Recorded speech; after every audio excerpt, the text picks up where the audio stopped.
Welcome to the Chicago Mayoral Election 2019, the live results, live stream broadcast. My name is Jenniffer Weigel, joined by my colleague Bob Herguth. Bob, what a day already.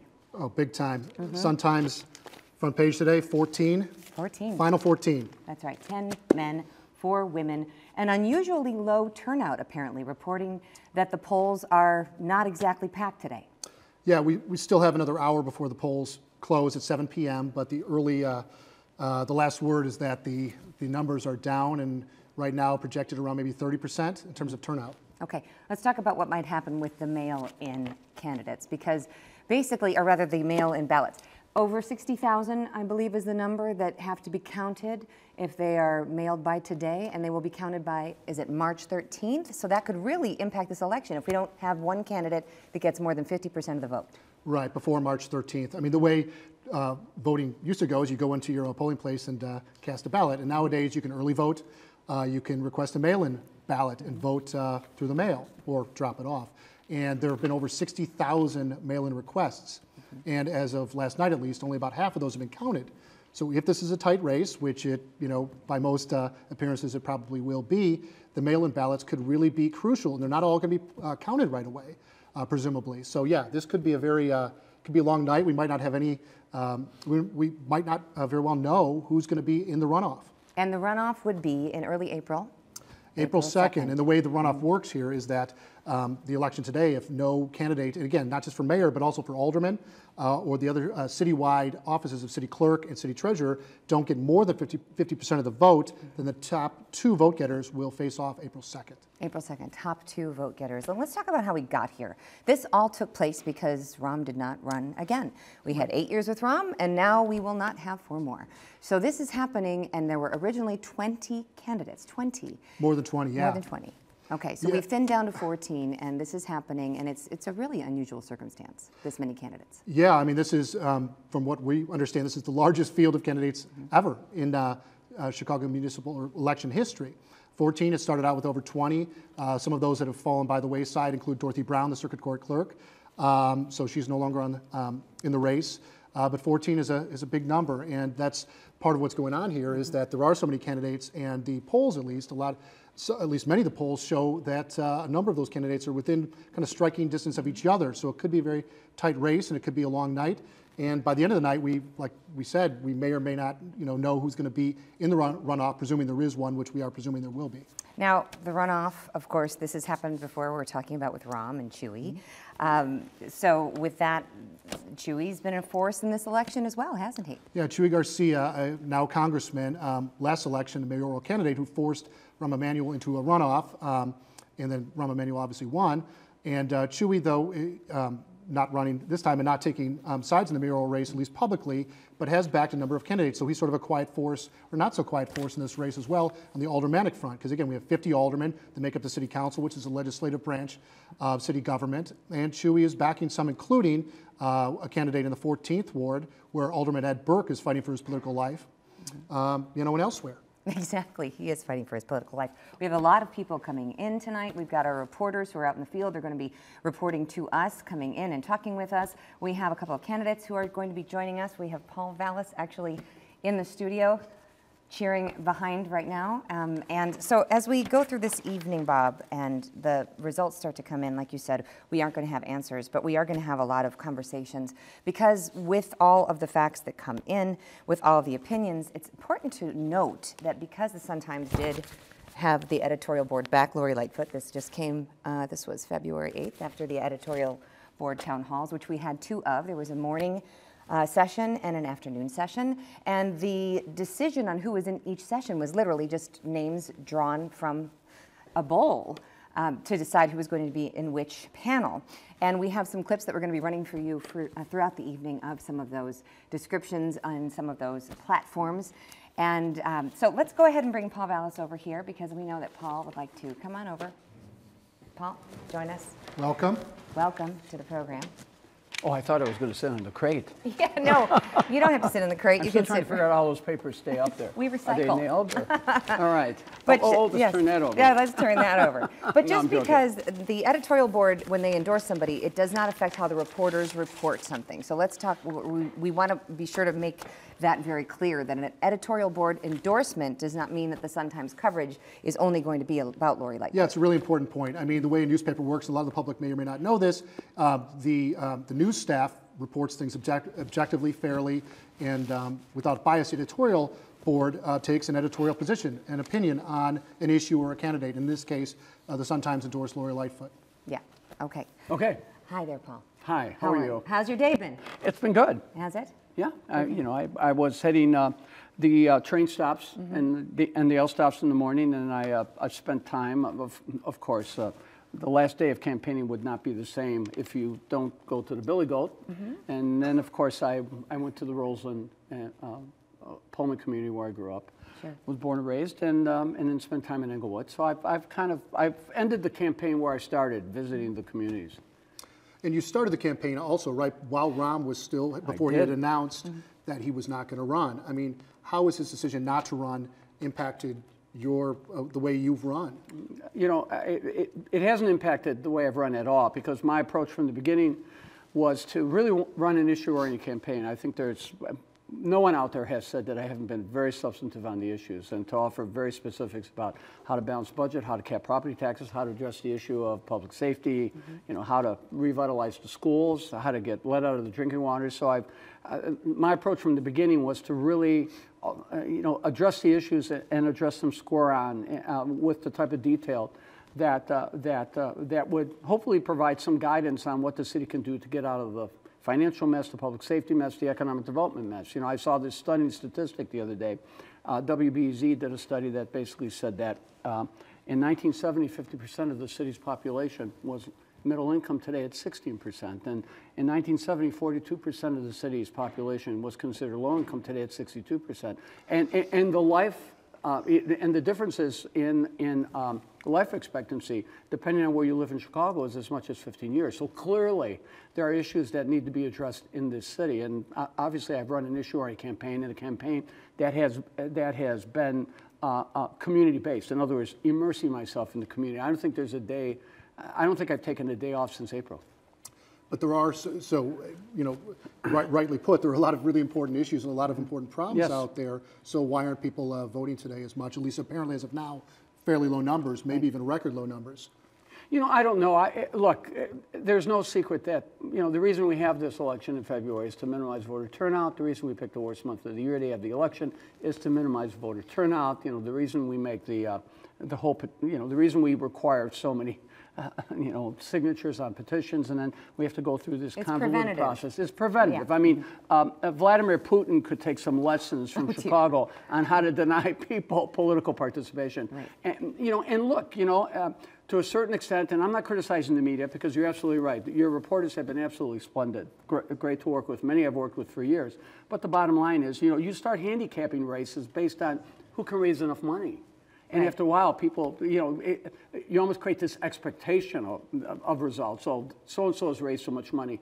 You know, when you ask me, you know, the difference, what has changed since Rahm dropped out, instead of running against Rahm, I'm running against 4 Rahms. I'm running against Ed Burke 4. I'm running against, you know, individuals who are part of the money class, who have raised millions of dollars and have had millions of dollars of campaign ads on TV, yet they haven't really moved at all. In fact, one can argue that Preckwinkle has actually lost percentage points. Daley, with the Daley name, has spent probably, what, $3-4 million on TV, and what has he moved, 1 or 2 points? Same thing with Chico and Mendoza. So I think the money is an important point, though, because Daley's budget has been in the $8.7 million range for this campaign. A lot of money. And a lot more money, and here you are in the much lower tier, right? I believe it was whatever it was published. It was. But you know, I put my commercial on social media, and I got 340,000 hits, and that was the first hit. That's, you know, so I've run a very aggressive social media campaign. Let's talk about that. Your social media presence has been more aggressive. You have more international experience than a lot of the other candidates.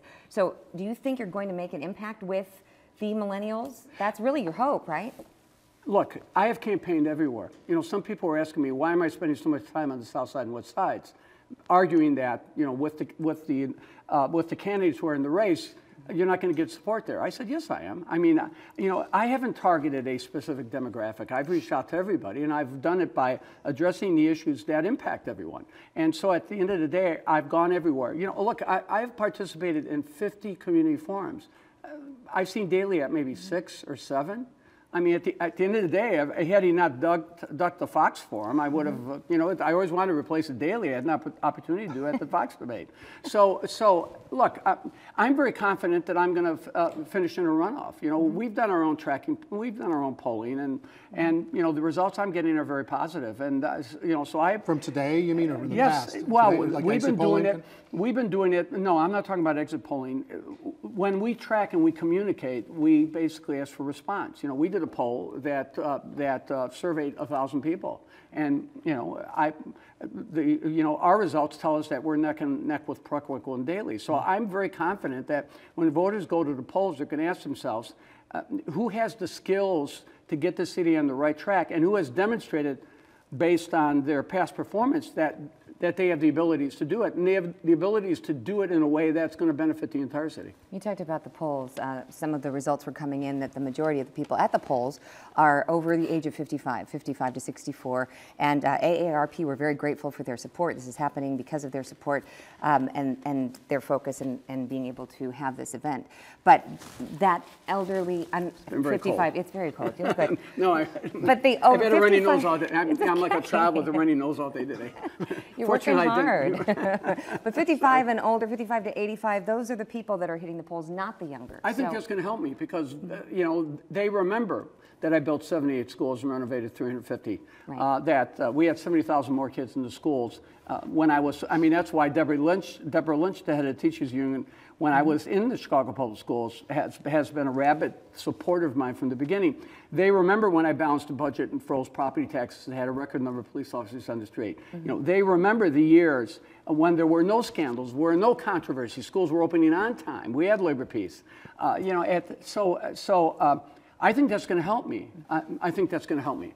Go ahead. Yeah, sorry. You mentioned, I mean, you're running against Daley among others, and you worked for Richard M. Daley when he was mayor, and a lot of these issues at the core of what's going on here and the problems of this city have been exacerbated by that regime or you know, were created by that regime. And are there any regrets you have when you were working for Mayor Daley that, or things you would have done differently or could have done differently? No, not really. Look, you know, I came in, you know, first of all, I got my start working for Senator Dawn Clark-Netsch in Springfield for 12 years. And then, so I was recruited to take over the scandal-ridden revenue department, which I did for 3 years. And I cleaned up that department, and I took over the budget for 3 years when the city was in financial distress. I balanced 3 budgets, fully funded the pension systems, put a record number of police officers on the street, that resurfaced 70% of the city streets without raising property taxes and without borrowing. And then, of course, I went on to Chicago Public Schools. And, you know, I inherited a school district that had a $1.2 billion 6-year structural deficit, and I left the district with $1 billion in cash balances, 12 bond rating upgrades, and, in effect, 78 new schools and 350 renovated schools, and we had 70,000 more students, and we were mentioned in 2 presidential addresses as models for the nation. Of course, then I went on to, you know, to have similar success in Philadelphia, and I rebuilt the entire school system in New Orleans. So, do I have regrets? I like to think that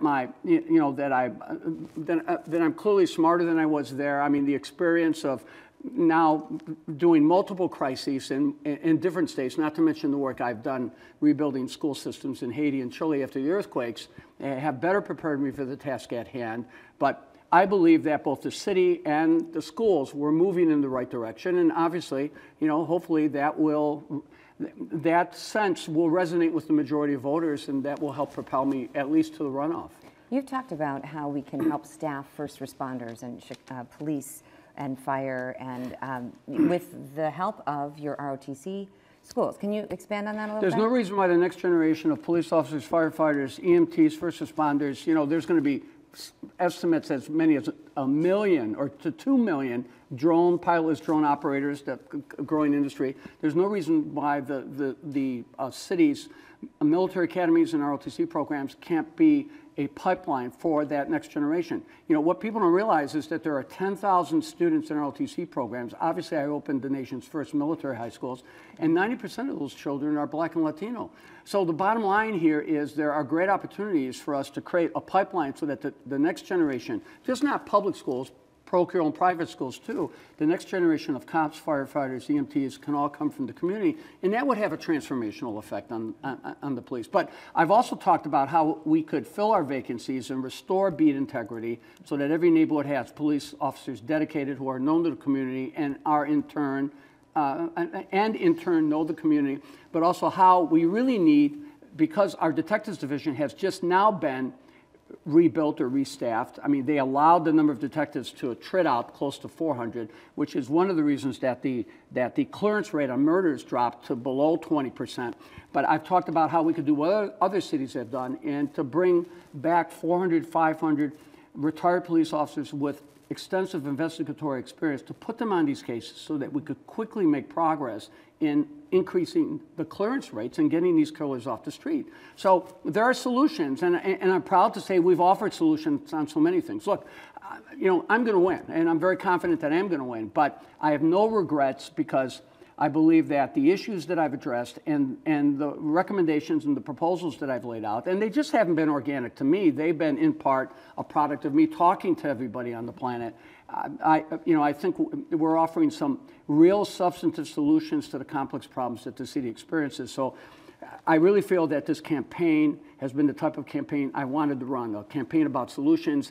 And I think we all benefit when we have a real dialogue about how we're going to solve the city's problems. There's been some star power here in this election. Amara Enyia, for instance, with Chance the Rapper and Kanye West throwing their support behind her. You've had Sean Penn, right? Who right back to you or donated some money to you. Was there anything beyond just him throwing you a few bucks and a few kind words, or have you guys consulted about anything? No, not really. Well, let me tell you, first of all, I think Sean made a small campaign contribution. I would have liked to have made a much larger contribution. I would have settled for 1/4 of what Amara got from Chance the Rapper or Kanye. But let me point out, not to take anything away from those endorsements to her, but my relationship with Sean Penn was a product of my work in Haiti, because when I was rebuilding schools in New Orleans, I was asked to go to Haiti after the devastating earthquake that killed about 250,000 people to work with the international community to develop a plan to build a functioning school system. And Sean Penn had gone down there after the earthquake, and he set up an NGO, non-governmental organization, that for 4 years took care of 60,000 displaced Haitians, who literally lived in tent cities for 4 years, and two hurricanes, a cholera epidemic that killed thousands of people, and at the end, they delivered 2,000 babies without a fatality. They provided medical attention, schooling, the whole 9 yards. And so I met him down there, and he asked me to serve on his board, non-paid board, as finance chair. So I established a relationship with him down there, and that organization, which is called CORE, has also done relief work in Puerto Rico. It's done relief work after the hurricane. Can CORE come to Chicago? Yeah.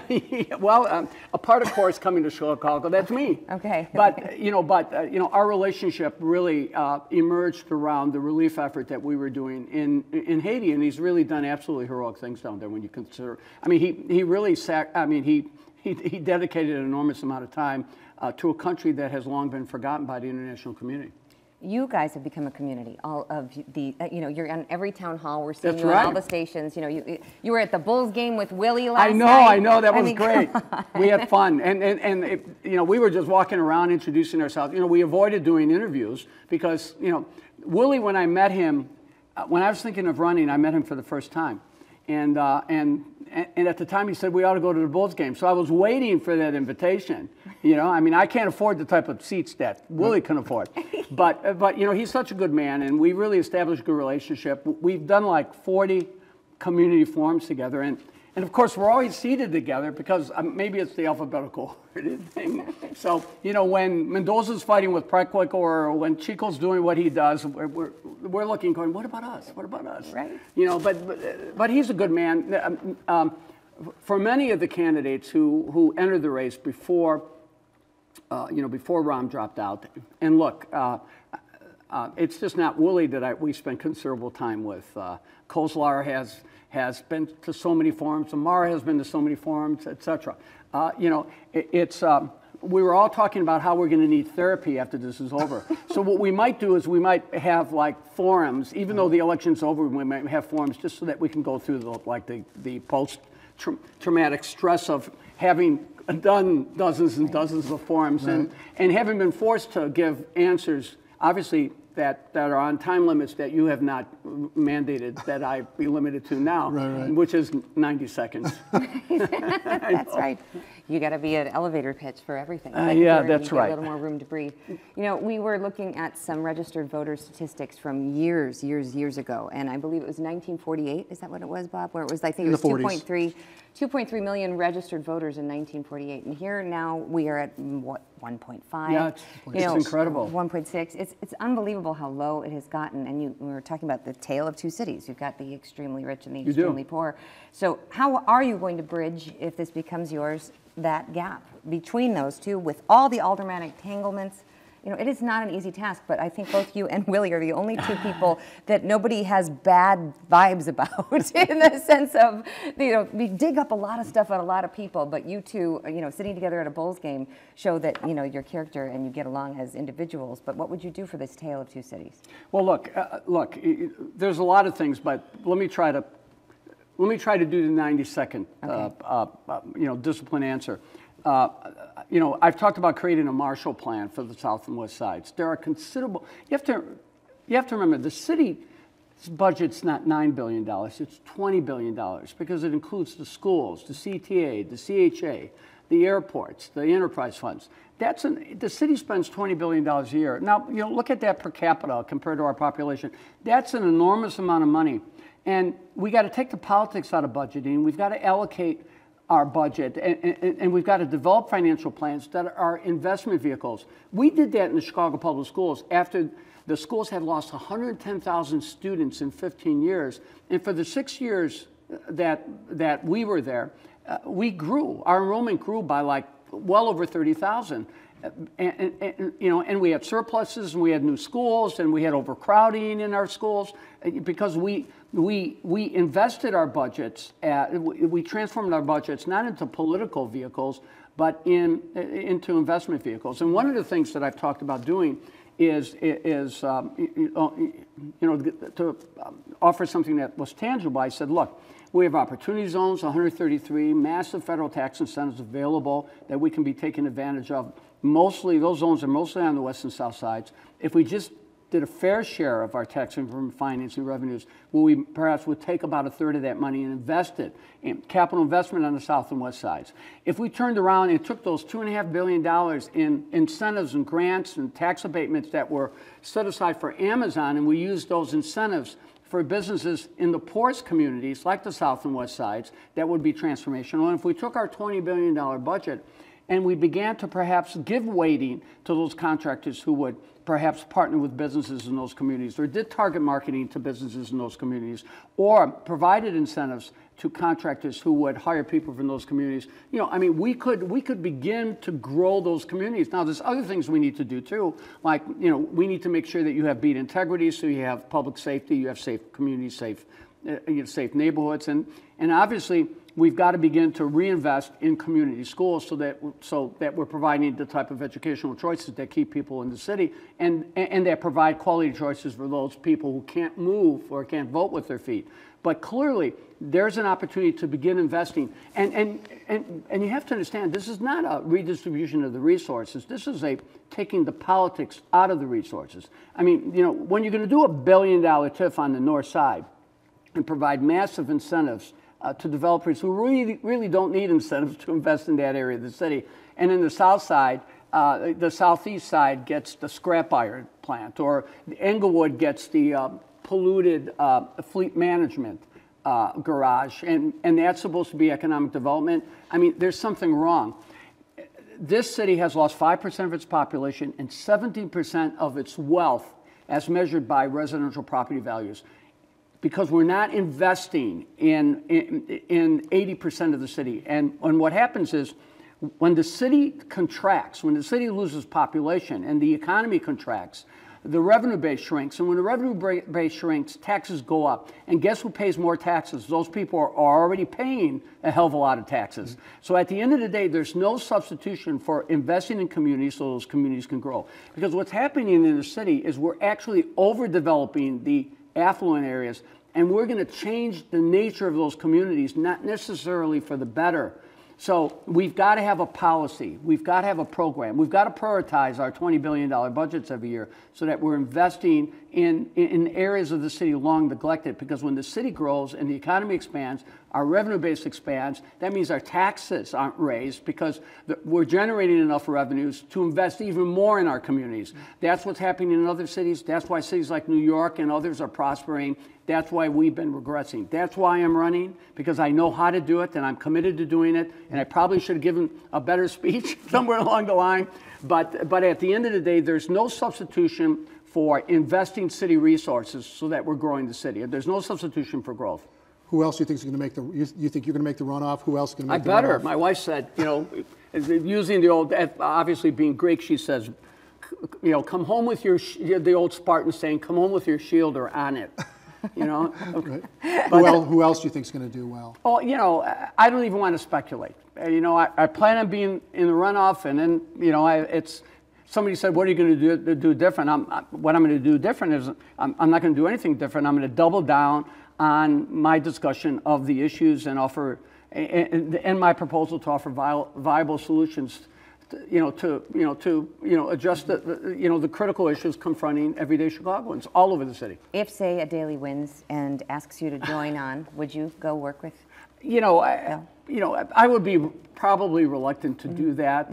You know, but clearly, you know, if by some act of God I don't win, you know, I mean, I certainly think that many of the things I've proposed, and, you know, many of the solutions that I've offered, I think, you know, I've injected these ideas into the public discourse, and I like to think that I would have made my contribution for whoever ultimately becomes the mayor of the city. Of course, I plan on being that candidate to move the city forward. So I've made my contribution. So, you know, I go to sleep at night knowing that I've given my very best, and, you know, I've never given a short answer at further evidence of that.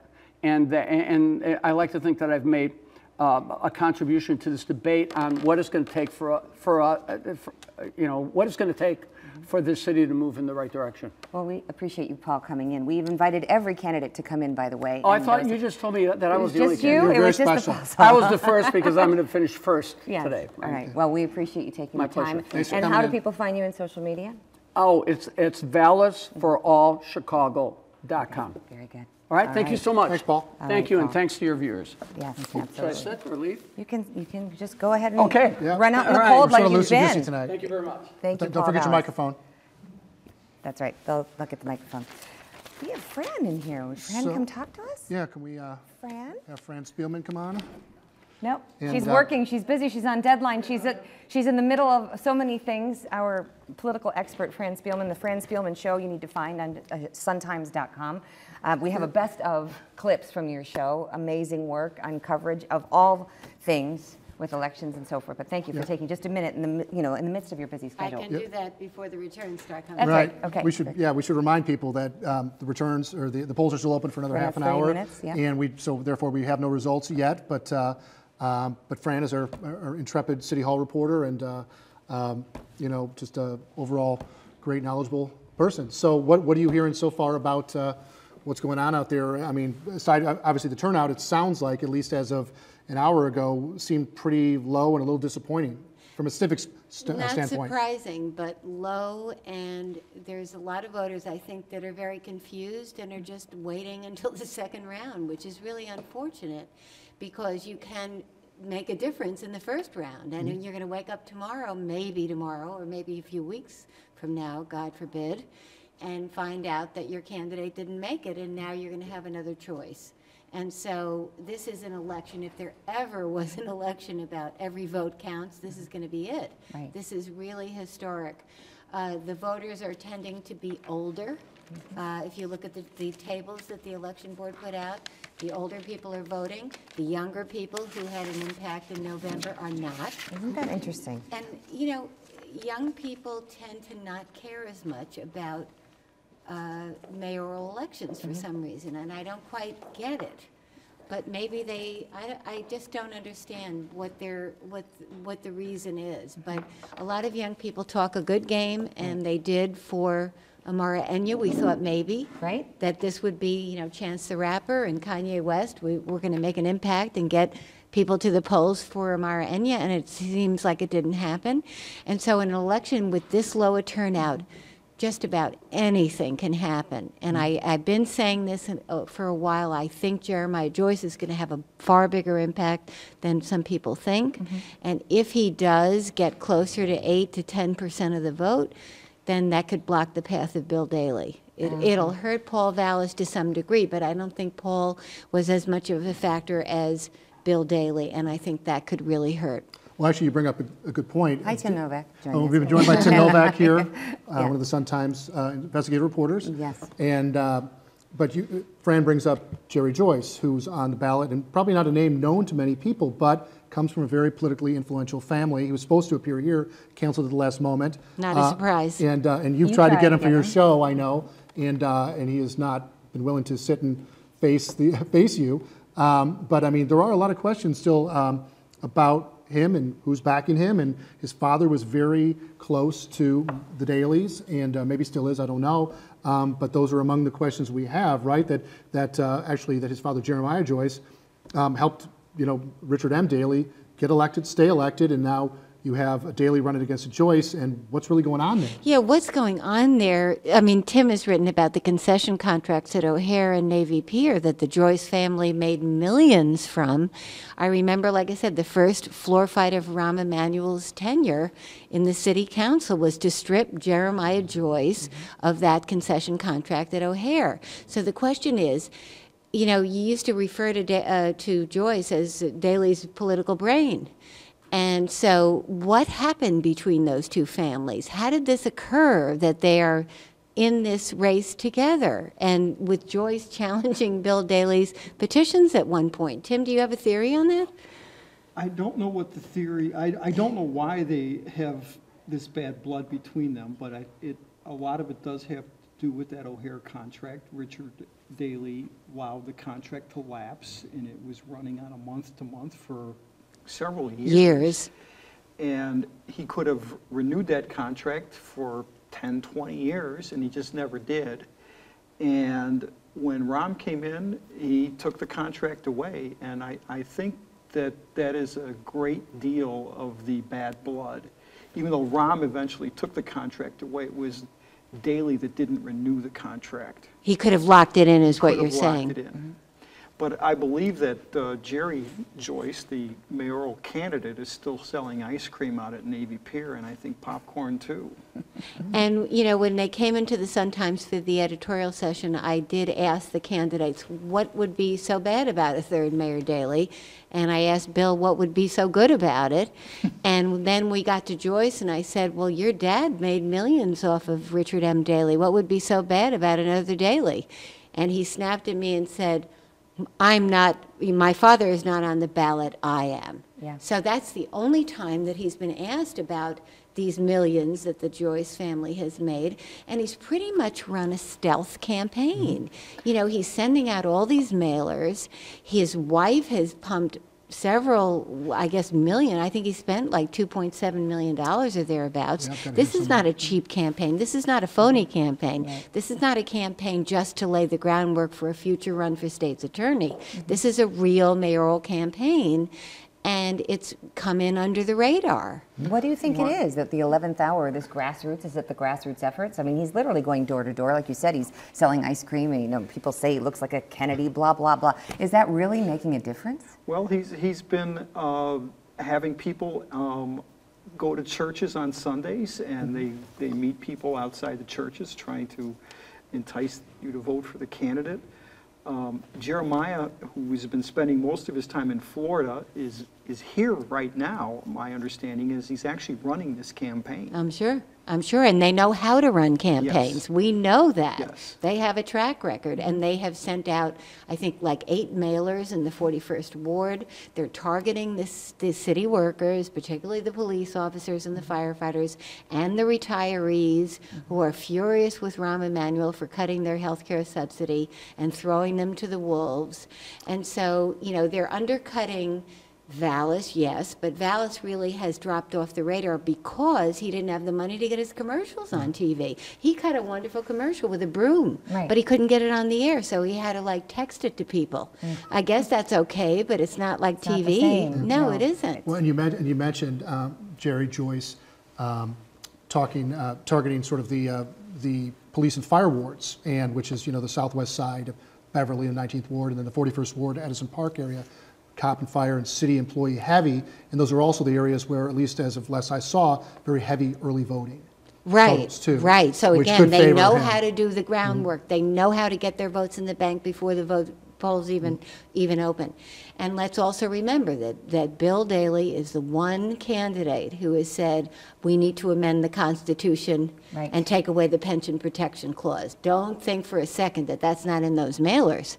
Right. You did a wonderful show with David Axelrod. Every week, by the way, everyone should watch the Fran Spielman show on suntimes.com because we have a montage. We'll be playing that a little bit later.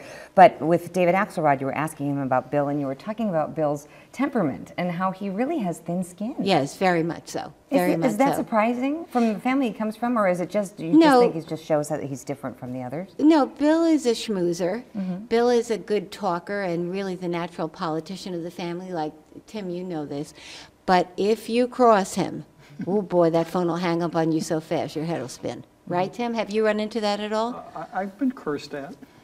And hung up on? No, he's not hung up on me. He just cursed at me. Right. He can be extremely thin-skinned. And yet he is very charming at times, too. He's a natural politician, but there's a limit.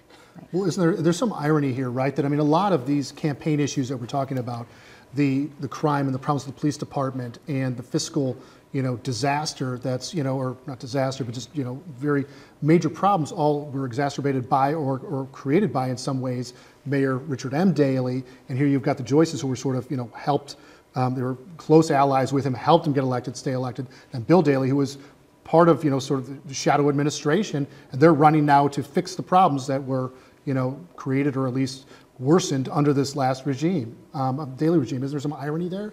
Well, he's Am I saying, overstating I'm that? not my brother's keeper, judge me for me. I struck a different path. Well, yes, you did strike a different path. He did. He went into business. But the doors that opened to him in business opened because of his name and his family. Not that he didn't contribute to those companies. Right. I mean, at SBC, he got a major telecom bill through the legislature through his lobbying prowess and his political contacts, and his contacts with Rostenkowski helped in Congress and so on. But that doesn't mean that the doors didn't open for those reasons. I mean, so, you know, I guess you don't blame someone for what advantages they have. It's what they do with it. Right. You So- did point blank ask him what mistakes you thought his brother had made, and he pointed out that Yeah, he it thought the was- parking meters were a mistake, but yet he had defended them just Just prior. months before. Just months before. So you kind of can't have it both ways. You know, when he wasn't a candidate, he was defending his brother, as the Daleys always circle the wagons and do. But when he's a candidate, he's got to run from a despised deal because it's a deal that has already paid off or just about to pay off for the investors and won't for us. We're going to be paying the price for like 5 generations, right, Tim? You know, there's a long way to go on those meters. The problem I think he has right now is he's running into, I think people are tired of the Daleys. I think there's what somebody referred to yesterday as Daley fatigue. And I've been told by people working for him that they knock on doors, people are polite, they'll listen, but they just can't go a third time. And yet, there are some older African Americans and also older people generally, who are the people voting today, who yearn for the stability of the Daley years. And this is a confusing election. And so there are going to be a group of people who are going to say, oh, what do we do? Well, let's go back to the Daleys. At least we know the city will be in okay hands, or I don't know.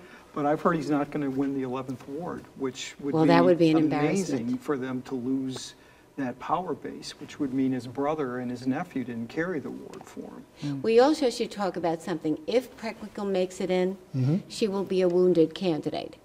A wounded candidate who ran a terrible campaign. I have never seen so many stumbles. You know, firing her chief of staff, her security chief, her campaign manager, stumbling out of the gate with what she knew and when she knew it about the sexual harassment scandal. And then her handling of the whole Burke $10,000 contribution that was allegedly muscled from the Burger King owner. She's got to pull it together. It was a perfect storm. Yeah, she's got to pull it together and run a tighter ship, because the one-on-one of a runoff is going to be unforgiving. Right. And there will be much more scrutiny. The lights will get much hotter. If she couldn't stand the heat on this round, wait till she gets in the kitchen. Well, speaking of another candidate, you mentioned African-American voters, Willie Wilson. I mean, there's been some rumblings that he might be doing better, might end up doing better than some have expected. What's the appeal there if this bears out? Well, I mean, there's tremendous amount of goodwill that's been generated here with a man who's been very, very generous with his money, not just in the campaign, but throughout the years. This is a guy who walks down the street and he sees a homeless guy and he pulls his wallet out and gives him some money for food, or helps a kid get out of jail. So he has tremendous goodwill. And the fact that he was accused of buying votes just victimizes him more and makes him more endearing. And so I think you will see that he's going to beat her in a lot of the black wards, and that just shows you how much vulnerability Toni Preckwinkle has. There is residual anger from the pop tax. There's all kinds of stuff out there. And so she's got work to do. If she makes it to the runoff, she has got major work to do. Do you think there will be some lawyers called in for the counting of the mail-in ballots? Is this going to get nasty? Well, if it's tight, I don't know. Tim, what do you think? Are we headed for that kind of a recount situation? If it gets really tight, and I think it might, that could happen. This could get really ugly. And that would be so unfortunate if we didn't know up until, like, you know, a couple of weeks before we go to the polls again, Right. that who the two combatants are. We really need debates between two people where two people go at each other, Yes. where there's scrutiny. The 14 was ridiculous. We couldn't get any questions in. We couldn't get answers in. Yes, no, and that was all there was time for. It was awful. Yeah. So tonight, where do we go? So we've got about 15, 16 minutes until the polls close. I know impossible to predict the future here, but what might we be able to expect in terms of the results coming in and us having a good idea of the count and who might be bubbling up to the top in terms of the top two, and also some of these city council races, which we'll talk about a little bit later? I think you'll know quickly if Preckwinkle is surging out to a lead and looks like, I mean, if she's going to make it, she should establish that pretty early in the evening. The second place thing could be a longer situation. You could have a situation with either Mendoza or Lightfoot or Daley, or could it possibly be Joyce as a possible second place finisher? I mean, who knows in a situation like this? Tim, what do you think? I think that Lori Lightfoot is going to be one of the two people. Really? What makes you think so? I've just been hearing a lot. There's a lot of people worried about her. People who were predicted to be in those first two spots are concerned about her surging at the last minute. So I think Lightfoot is going to have one of those two spots. And you know what? It's not the racial politics anymore so much. If she gets in, she's going to have drawn from a lot of different people who are upset about, you know, clean government or corrupt government. Corrupt cops, yeah. And not just corrupt cops, but corrupt government. Yeah. You know, that shine the light. She had one commercial, but she made the most of it. With it's time to bring in the light. You know, shady backroom deals haven't served us, she said. And she can make that message because she's a former federal prosecutor, put Virgil Jones in prison, a former alderman. She has that credibility to her. She has no ties to Burke. She was after Burke long before he was ever charged with attempted extortion. And so she has the credibility. The Sun-Times endorsement most assuredly helped her. It was eloquently written by Tom McNamee, and the case was going to join us made. later. Yeah, Tom yes, will be with and us. he needs to take a bow for how well he put that case together. It seemed to me that the Tribune, in endorsing Bill Daley, was almost apologetic about it. Well, And this is all we got. Yeah, they didn't say that he. It wasn't that they didn't have a case to make in terms of he has been many places, Commerce Secretary, Chief of Staff to the President, et cetera, corporate chieftain or whatever, but they acknowledged for about a half a sentence that, well, we know that there's some people who have paused because of the Daley era and the scandals of the Daley era, the financial mismanagement of the Daley era, the neglect of it, but we think these other things. So they gave about a half a sentence, and then they moved right on. Ours was a much more compelling case in terms of how Tom McNamee presented it, to his credit. And so I think Lori Lightfoot, with the self-inflicted wounds of the Preckwinkle campaign, with the campaign manager who used the Nuremberg trials picture to put her down. I mean, are you kidding? In the final days of a campaign, they handed her an issue. They made her a victim.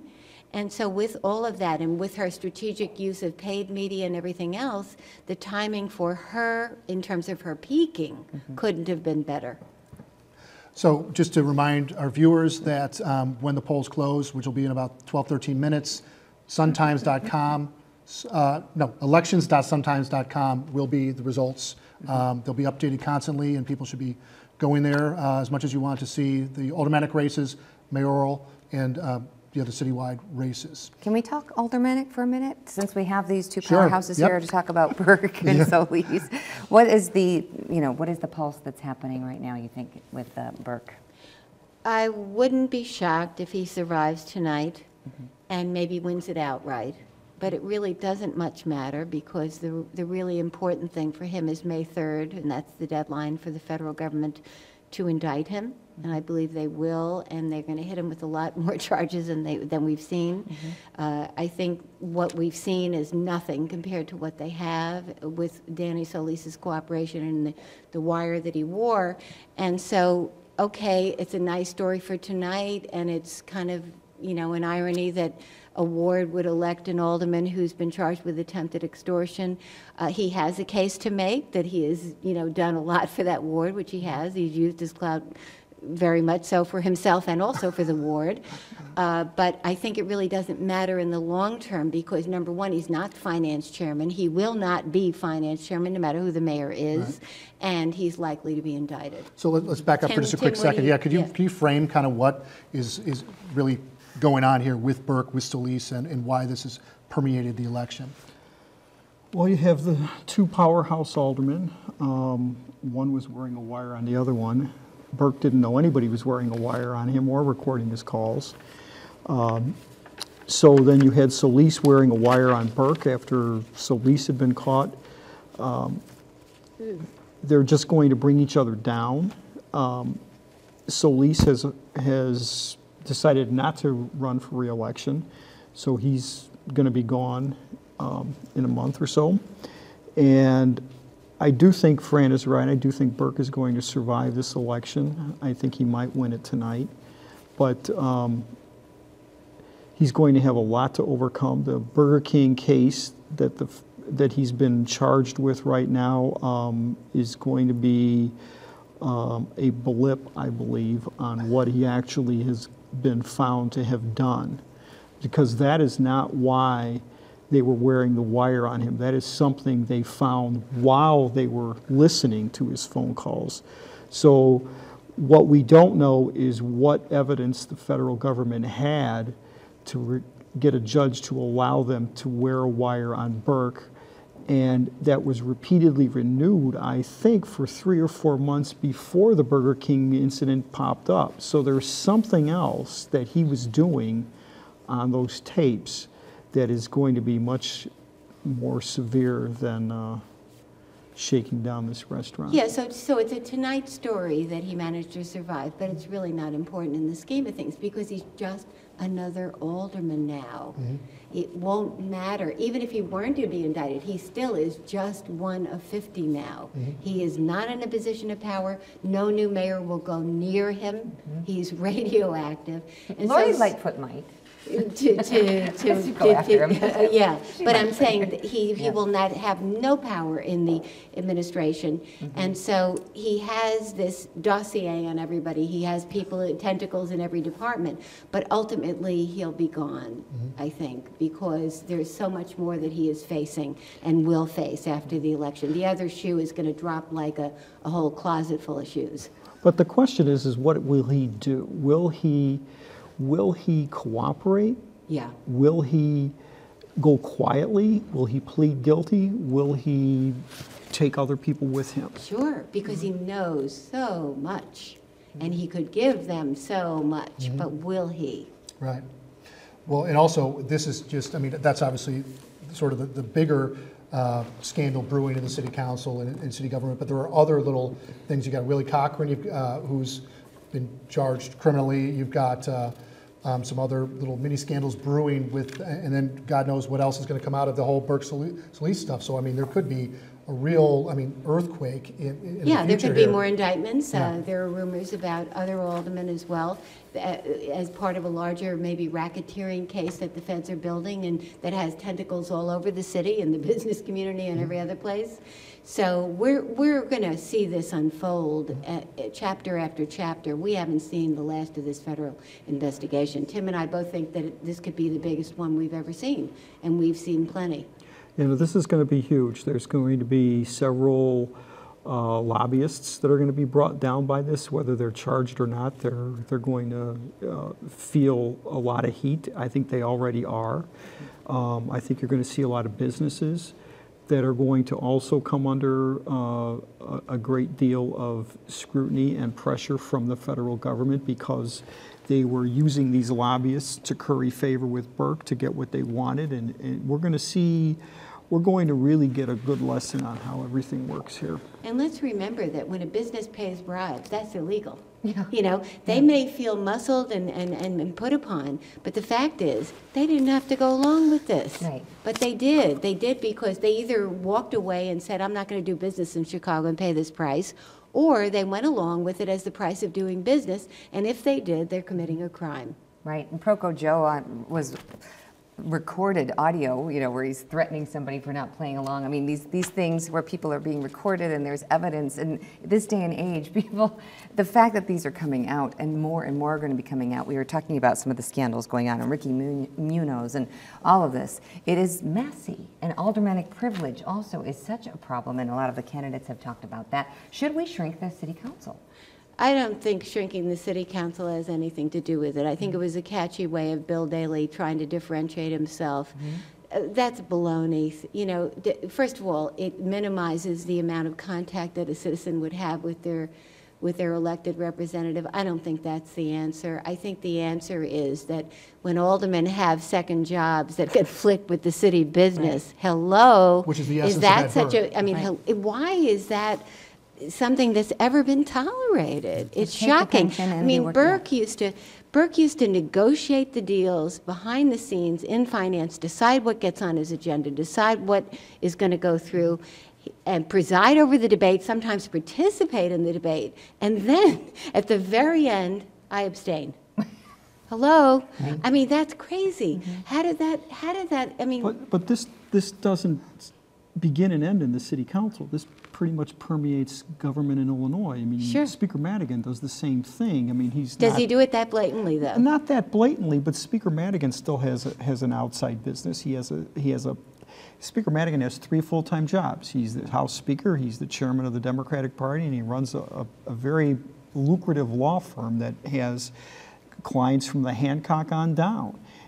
There's John Cullerton in the Senate does the same thing. John Daley at the county board has an insurance company that has sold insurance to city contractors. It doesn't just, it's just the way the business has been done for so long. I think even some of the businesses I don't think they necessarily just go along with it. They might actually encourage it. Like, here, I want you to go to this alderman, to this official, and get this done. Whatever you have to do, I want you to do it. And they hire the right lobbyist, and they hire the right alderman or the right public official, and they get what they want. Yeah. And you mentioned Speaker Madigan too. I mean, he was Solis wore wire on him too. Yes. They don't have the goods yet, though, in terms of that. I mean, it doesn't seem like he crossed the line. It wasn't. We don't really know what they have. We don't know what they have, but in that meeting, he didn't say, if you hire me, I'll do this for you. No. It was Solis who said it. Right. And Solis, again, another alderman not running again, or not running for re-election, so we'll have a new alderman in that ward. A lot of turnover, presumably a lot of turnover too in the city council, right? I mean, Yeah. between whatever scandals going on, but also, I mean, there just seems to be a lot of voter outrage for those that actually showed up, and just, is there sort of a throw the bums out mentality a little bit this election season, do you think? Yeah, there was an anger over the taxation, the 1 billion some odd in new taxation, and that was before the scandal. And so I think there is a view of just throw the bums out and start over. And I think it's a hell of a bad time to be an incumbent to anything, but certainly to be an incumbent alderman. I wouldn't want to be on the ballot. And so you're going to see, I think you might see a lot of aldermen lose, and even long-time people lose. You know, some might survive, but I think we're going to see a decided turn to the left for this city council. And the next mayor is going to really have to grapple with that. And another thing we're talking about is there's probably, you know, the expectation is there will be a runoff, and we will not have a clear winner tonight for mayor. So April 2nd, that would happen. And so this would be the second time that there's been a runoff, I believe. The first time was last 15. election with Rahm Emanuel and Chuy Garcia. Chuy Garcia is not running again. Now he's a congressman, and he is not backed, I believe, correct me if I'm wrong, a mayoral candidate, but he has backed a number of aldermanic candidates. So he's flexing his muscles behind the scenes in this election. Right, he's like the new machine, or so he wants to be. I was doing some research for this before we all started at the Chicago History Museum, and our first election was in 1837, and they were one-year terms from the 1830s to the 1860s. And in 1873, Joseph Medill quit because he just couldn't stop the corruption of the aldermen. And what has changed? Exactly. So Positively, here we are. Nothing. You know, exactly. So some things never change. I would love to run, if we can, Brian, our montage of the best of Fran Spielman's show. This is just a few things that you can sample when you check it out at suntimes.com. How do you look at the mayor's race right now and what's going on here with Chance? Can I say one thing? Is your tape out? I'd like to answer this question without you in the room. No.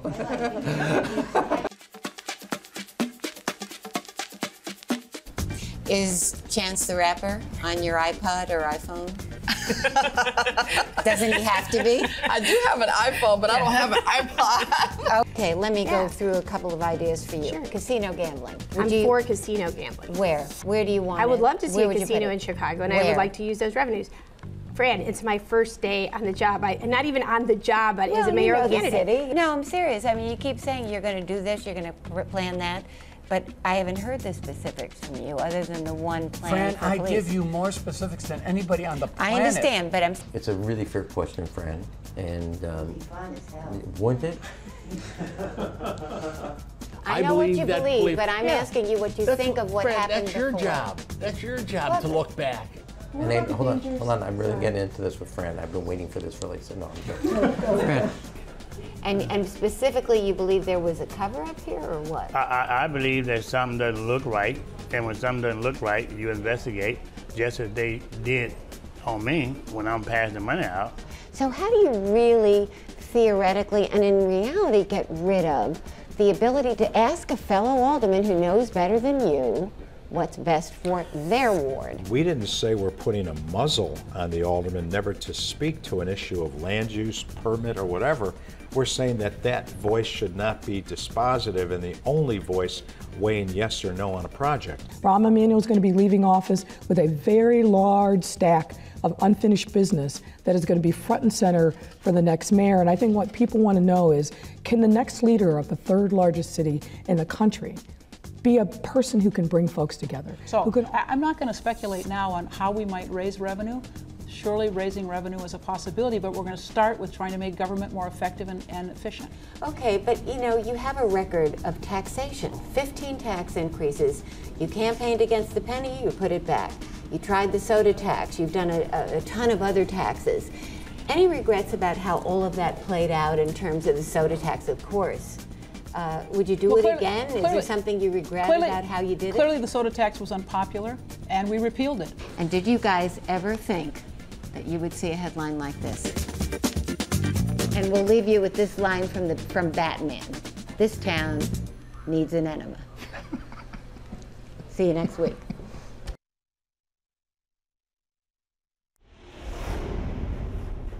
Never a dull moment. Welcome back. Fran. Yes, we love Fran and all of her coverage. Tim Novak, Fran Spielman, they're out in the world getting all the coverage for us. But we are here. I'm Jenniffer Weigel. This is Bob Herguth. We've got Bob Gallo, the State Director for AARP Illinois. We're grateful for you that we have this opportunity to be able to talk to our viewers. Suntimes.com, by the way. How can we check the results, Bob, as the polls are starting to close? Elections.suntimes.com. The polls are, I believe, closing now. That's right. And then also regular coverage at suntimes.com, and also suntimes.com/subscription. Absolutely. If people want to email you, Bob, how do they do it? rherguth@suntimes.com. And yours? I am Jay Weigel, Weigel at suntimes.com. And Bob Gallo, you're going to be having some town halls because it looks like we're going to have a runoff possibly. Yeah. At least that's what the buzz is, or the word on the street. So on March 13th and March 18th, you have 250,000 members of AARP. Here in Chicago. Here in Chicago. You live in the 25th Ward, I do. said. I do, right in the neighborhood. Right in the neighborhood. So if the people of AARP get to voice their concerns with our runoff candidates, explain to me how this town hall is going to be working. Well, we'll invite individuals, particularly AARP members and other individuals age 50 plus, to the town hall. We'll have a number of individuals hosting this. We're going to be co-hosting it with the Sun-Times, which is wonderful, so thank you for doing that. And we're going to let them come up to the microphone after they've heard, what's the landscape, who are the candidates, what do you want to hear from the runoff candidates in particular as how they're going to solve some of the problems that have been shared, not only at the microphone, but we just commissioned a survey of Chicago voters age 50 plus, and we wanted to know, what do you want the candidates to do about the problems that are of concern to you? And the major concerns were, not some of them not surprised. Public safety is really huge, particularly for older adults. Leaving your house and being afraid to go on a basic errand to the grocery store, to the opera, or wherever it is that you travel to, and not be accosted in some way, or traveling on public transportation. What types of essential services do older adults need to what we call live in place as they age? Because our members tell us they really want to live here in the city. They want to continue to take advantage of what Chicago has to offer, but they're concerned about the future. They're concerned about affordability. We've heard from folks who have paid their mortgages off years ago, but my taxes have gone up fourfold. Utility bills are skyrocketing, electric, gas, water. It's not sustainable, and they're wondering, even those who are working now, if they can afford to live in Chicago once they've decided not to work and are retired or living on a retired income. That hurts the city. We're losing population, and we don't want to lose this group at all. These folks participate in our economy. They volunteer in greatest numbers in so many different ways as well, and they want to hear from the candidates. What are you going to do to address these problems? Not what you did before, but what are you going to do going forward? And I'm not so sure we're hearing a lot about that. I was just going to ask you, what have you heard that is promising, and what have you not heard that needs to be said? Well, I think one of the things is to pay attention to this voting block. I think some of the statistics that are coming out tonight is that 52% of those who have voted are over 55. So it's a large group of individuals who are out voicing their concerns about where the city of Chicago is going. So, we met with a number of the candidates, at least 9 of them one-on-one, shared the survey results with them, and, wanted to hear something a little more in depth. We want to see something at the city level that addresses the concerns of older adults.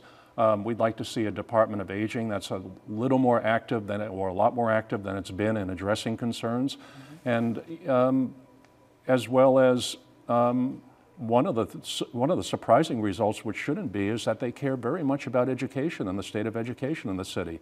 And I think that speaks to legacy. Mm-hmm. They want to see their children and their grandchildren have opportunities as good or better than they have had. Well, how can people find out more about these forums on March 13th and March 18th? Yeah, well, I think it's going to be put up on the screen here. Yeah, absolutely. As well. So, go to that website, mm-hmm. sign up. You can register to be in them, and come out and voice your opinion. Suntimes.com will have, of course, all of the information on that, but it's suntimes.com/AARP-forum. So be sure to get involved. 5,000 people possibly on the phone, if not more. I mean, whether you're there physically or you're there digitally, people need to be there. Indeed. Thank you, Bob. We appreciate all that you're doing.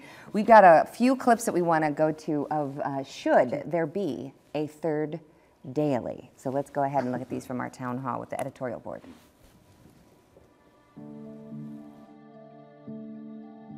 You know, this is funny. I asked him the first time, are you in this to stay? You've flirted so many times. You know, he was talked about for Senate. He was talked about for governor several times. He was actually in the governor's race briefly, and he pulled out. And so he was like the Hamlet of Chicago politics. And he was quite annoyed with the question. I think he sees that this is his moment.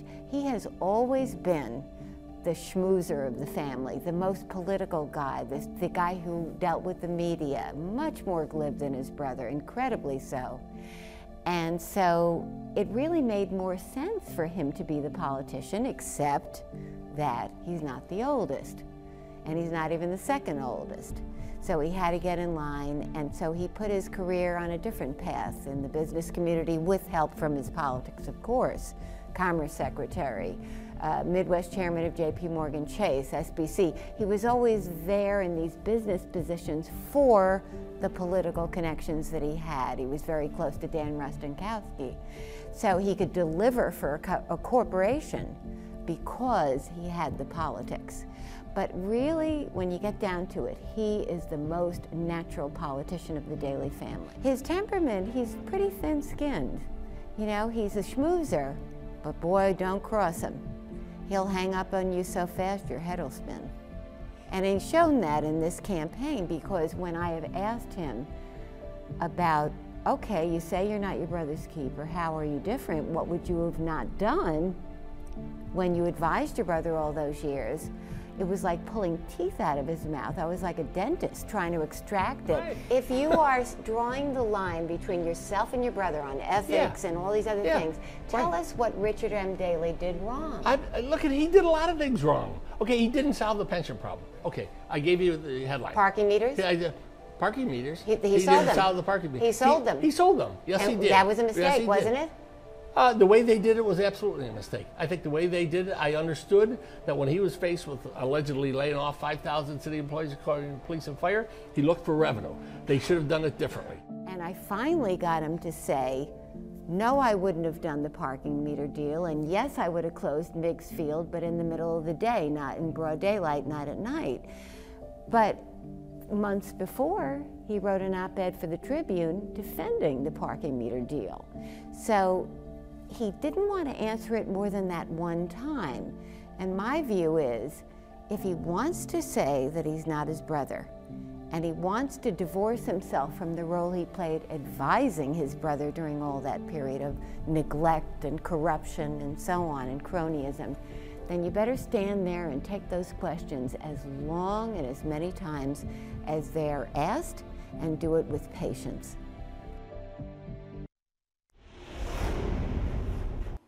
It's the tale of two cities, as we've been talking. Bob Herguth, Jenniffer, Weigel, Tom McNamee from the editorial board. I want to discern the difference between when there is an editorial board endorsement from a paper and what that means to those who read the paper. Can you talk about that, both of you? Yeah, I mean, versus, in other words, for the readers who maybe, or the viewers who maybe don't understand fully how the newspaper works or a media operation works, the difference between an editorial page and an endorsement versus the news coverage. Could you just...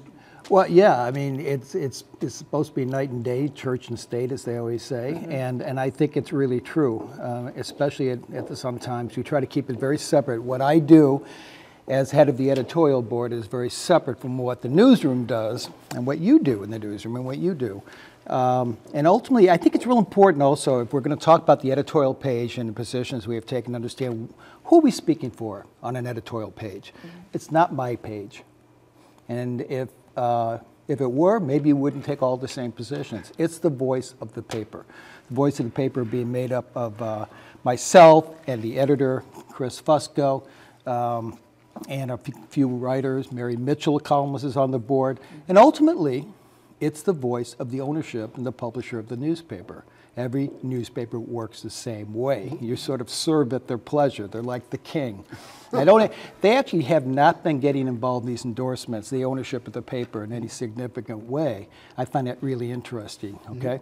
But when we do sit down and, in fact, for instance, endorse Lori Lightfoot, we're endorsing her as a newspaper. We don't all agree.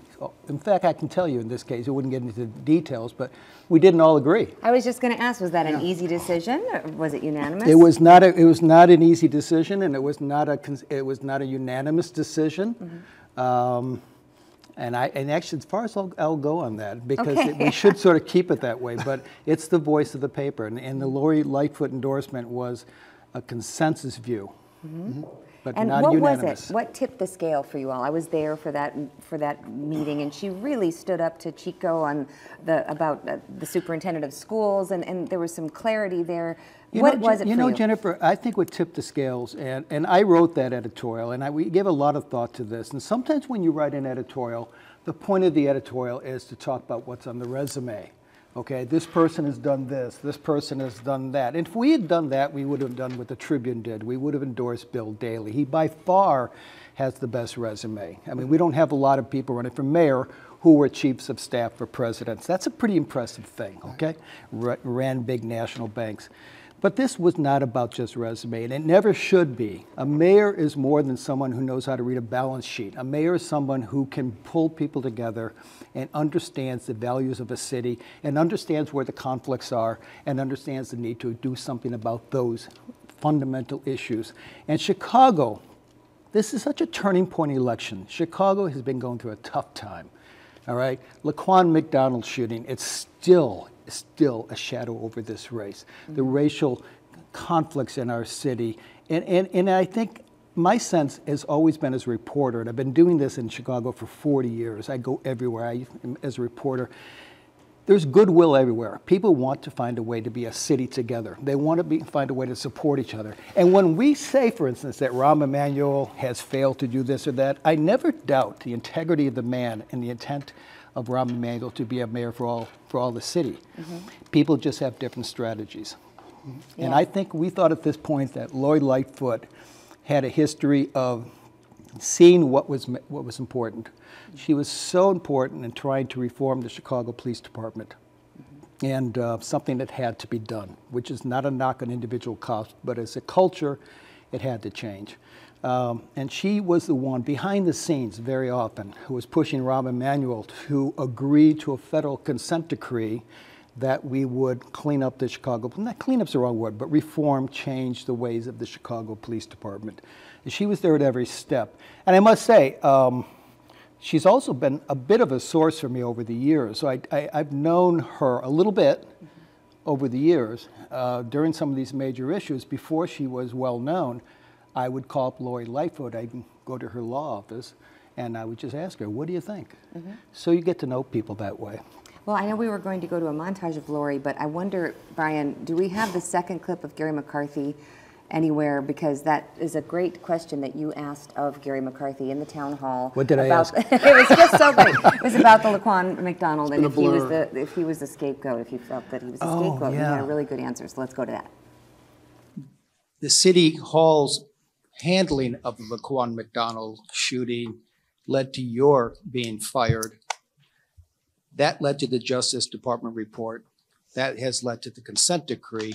And I know you've always felt, and tell me if I'm wrong with my wording, that you were scapegoated, that your dismissal was simply a political act and it was unfair. And I wonder if the consent decree is a continuation in your mind of the idea that you and the police department have been scapegoated for the larger problems of Chicago. I think to a degree, there's a lot of validity in what you just said. As far as my personal opinion on my scapegoating or not, whatever you want to call it, which I don't think I've ever said publicly that I was thrown under the bus. Other people use that term all the time. But police chiefs get hired to get fired. It's like being a football coach. We know that. And when we're stuck in a political morass like we have here in Chicago, it took me about 2 weeks to figure out when I got here that I was holding a tiger by the tail and that this could happen at any moment. As a matter of fact, my wife told me over and over again, she said, Gary, this is not going to end well. And the revisionist history that's been written around this really needs to be straightened out because the same exact conditions exist today.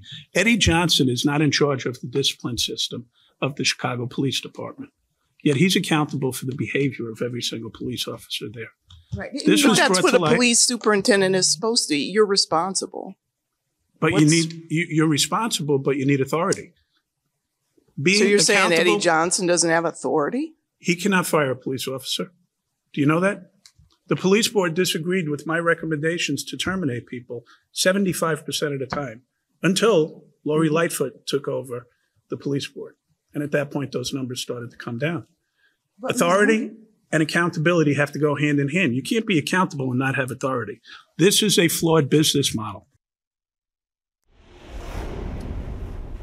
Right, so we just saw a clip of an editorial board meeting with candidates, some of the candidates for mayor, which is also another thing that the editorial page does. It doesn't just endorse and sit there and think up to the heavens and come up with something. You talk to all these candidates, you interview them, you background them, and you come up with endorsements or recommendations, which is what you did here. Now, whoever makes it into the runoff, again, presuming there will be one here tonight, the polls have now closed, what sort of challenge do they face? Whoever, well, not just makes the runoff, but ultimately becomes mayor, what are the daunting tasks that you guys have really zeroed in on? And I think one of them is the middle class. Yeah, you know, by the way, I just want to mention, since we just saw Gary McCarthy, you know, I really respect the straightforward way he answered that question. We've been asking candidates questions for a long time, right? That's what we all do for a living, and they dodge. And he really did not dodge that. He looked me right in the eye when I said, were you scapegoated? And he just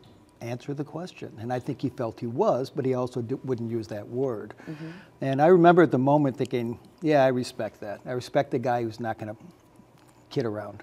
Do you think that the fact that he brought up the annexation, and you guys had a discussion about that maybe that hadn't been done since what, the World's Fair in 1893, the annexing, he felt that he brought a list of things to the table that he could do, but that we focused just on that one piece? No, I think the annexation thing was silly. I think that was just a way to sort of throw up some you know, confetti in the air and hope we'd all be distracted. There's not a lot of annexing going on or going to go on in the city. Well, you need, because you know why? They don't want to be a willing partner to join. You can't just force Evergreen Park to. They asked Oklahoma.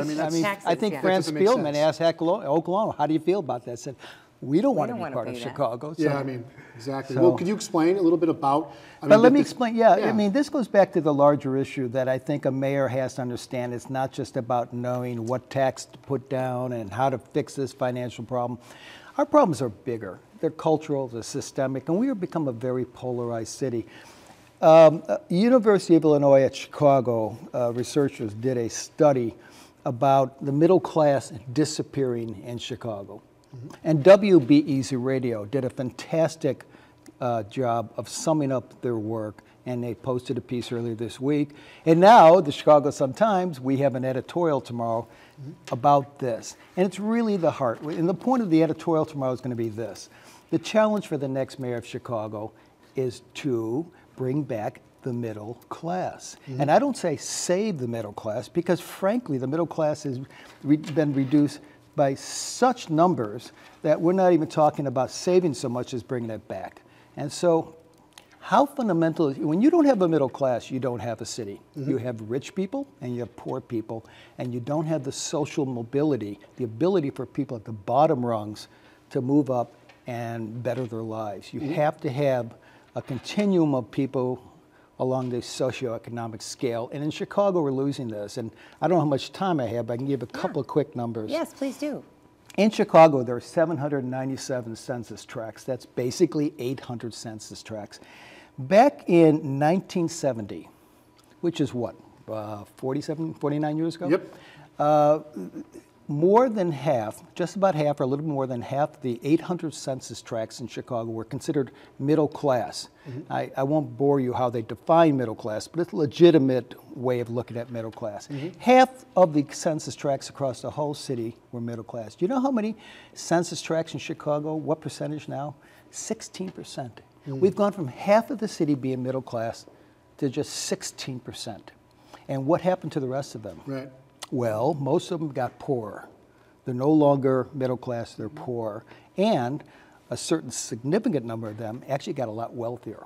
Look at the map, there's a drastic difference. Right, in as fact, you can see the difference. yeah, and I actually have this map with me, I wrote on it. But that's right. And this yellow part right here, that is the middle class. Okay, in 1970, all of that yellow, I grew up there, 79th and Western, okay, middle class. Now in 2017, just 2 years ago, where's the yellow on this map? Right. What you see is Not many dark places. orange and lighter orange, which is poor folks. But you also see the dark blue, which used to be the Gold Coast. Yeah, very high Now income. it's all this, including where the Sun-Times and the near west side is. Sure. And so what you have is polarization. You have people who are really making it, designing software. Right. And then you have a lot of people who can't pay their bills who are making coffee for the people who design software. Right. And we need to get back to the folks in the middle. Right. That's a challenge for the next mayor. And you made the point also, it's not just about people fleeing to the suburbs, it's about, people that were middle class. Coming back in. Or, losing their income or their jobs or whatever it is. It's a changing economy. The first thing that happened was white folks, neighborhoods flipped, and a lot of white middle class people left. And that was in the 70s and 80s. And that explains a lot of people I know, including my own family, okay, folks I know. And then after that, it was gentrification. And you see that in Logan Square, you see that everywhere. And that's different. That's people who have better education and more money moving into old neighborhoods. And the middle class people can't afford to keep up paying those rents because the prices are being driven up. And so you have those two trends. But why are those middle class people unable to have the incomes themselves? Because our economy has changed so much. It's polarized itself. You have people, and very much right here in this West Loop area where we live, you have people who work for tech companies making a lot of money. And then you have a lot of people doing lower end gig economy jobs like driving their cars for Uber or working in coffee shops. And what we don't have in this city, and I'm not quite sure what the solution is we don't have the middle class jobs that used to be union, used to be in industry. The steel mill jobs. Sure. And that's what we've lost. Well, I'm sure you have a piece you got to get writing because we're not going to have a mayor announcement. Does that help? I hope this, this is wonderful. But before he goes, just one, if you don't mind, one. Do I get a gift? Like the 10th inning, they used to give a gift. Piece Jack of paper. Brickhouse? We have coffee mugs for everybody. Well, hold on. Before you go, for City Council, again, many very interesting races.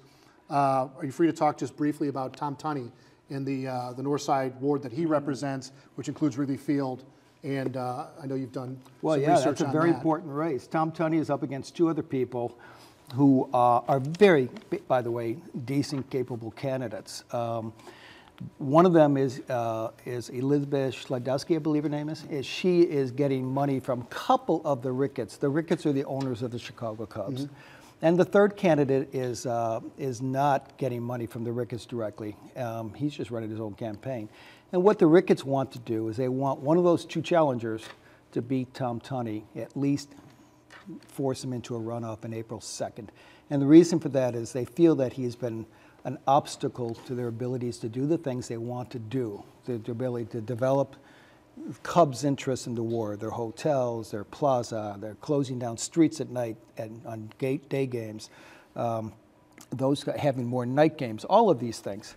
And they feel he's just not a very cooperative alderman. Our feeling, and I think it's entirely right, is that no ward should have a very, very wealthy family that has that kind of control over things.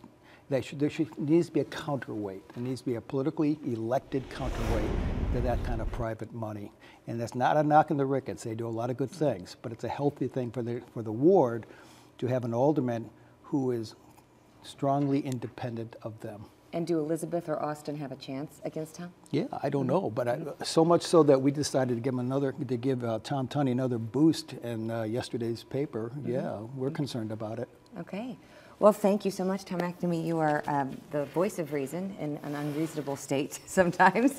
As you go off and write for tomorrow, you will be covering something for tomorrow, correct? Well, we're writing about the middle class issue that WBZ and UIC wrote about.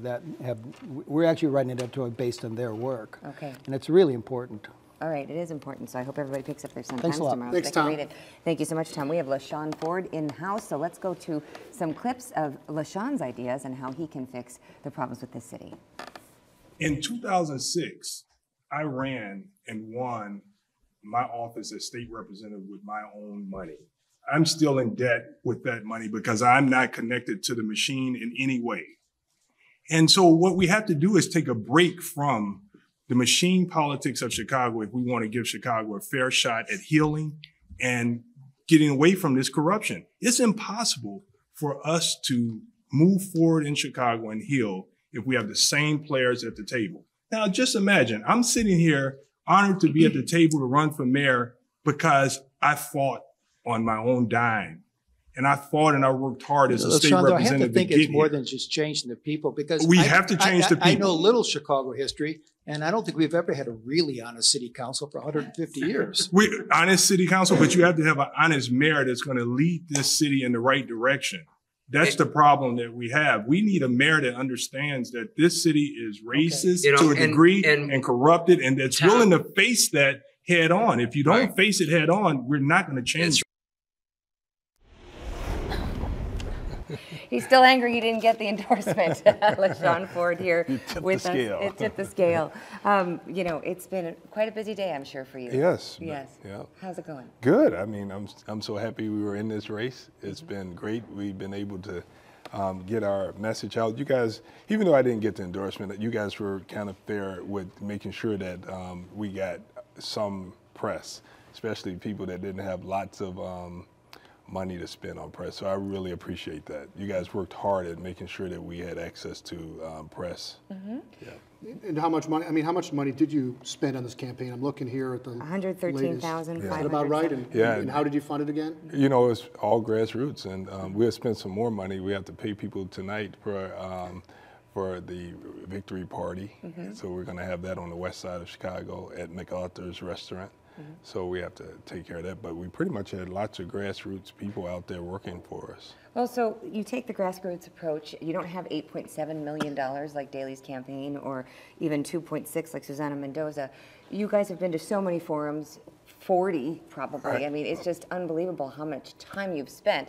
Have you made friends with any of these people really outside of this that you could see yourself socializing with after this is all over? You know, John Kozler is a great young man. He's 30 years old. He had $1,000 for this campaign, by the way. He's an excellent, I really like him. And so he's been good. A friendship has brewed. Yeah, I mean, he's 30, I'm 46, I'll be 47. Of course, I did get to meet Daley on some of the forums. So I met them all, and I think all of them are good people to a degree, but not all of them need to be the mayor of the city. We have some pressing issues, of course, if you were to become mayor that you would want to tackle right away.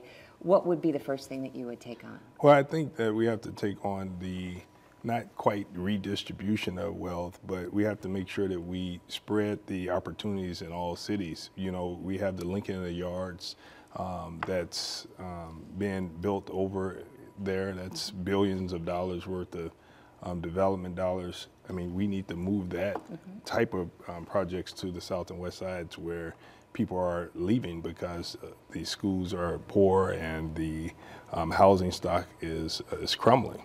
So we definitely have to make sure that every community has the opportunity to grow.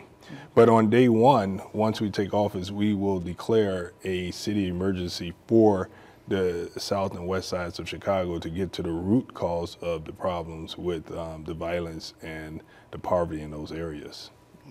And also just to let people know that the results are starting to trickle in, some of the vote counts for the mayoral race. So go to elections.suntimes.com/results, and it'll be updated throughout the night. Anyways, LaShawn, thank you for being here. So what have you heard? I mean, the polls have been closed about a half an hour, and what were you hearing today, just from you being out on the street, presumably, you know, having volunteers out and about at polling places? I mean, the turnout presumably was pretty low, and what sort of support have you heard that you've gotten today? You know, the campaign volunteers out at the polling place, they were excited, you know, calling, and they were very excited about the interactions that they've had. But what we've learned is there have been very few young people. We've learned that majority of the voters are older. And so the thought of getting the millennials out, I don't think it was a successful attempt. So turnout low, and the young people didn't turn out. So you got a lot of 50-year-olds and majority being the voters. Right, the over 55 Yeah. hitting most of the polls we learned as of 4 o'clock. Over 77,000 of the voters were over 55. Yeah. So that's going to be questionable whether or not they're going to break from the past or and go down a different path for the city, knowing that they are experienced voters. You know, I would think that they would take a break from the past and vote for someone new. Some early numbers are in, and it's showing that Bill Daley, you know, is kind of a front runner at the moment. Jerry Joyce also close behind. As we look here at these numbers, Lori Lightfoot actually above Jerry Joyce. Very early though, 102 precincts per polling. Yeah, so, exactly. So these are not looking too good. Sean, hey, that's 42. But yes, as they, of course, the polls have only been closed for half an hour, so we have hours and hours more of just watching these numbers go. How nerve-wracking is this for you? You know, I think no matter what, I think this campaign is an ongoing campaign for what's right for the city. So it's nerve-wracking to get to this point to see where the voters are headed. So this is interesting to see this number being so high. For Mr. Daley? Yeah.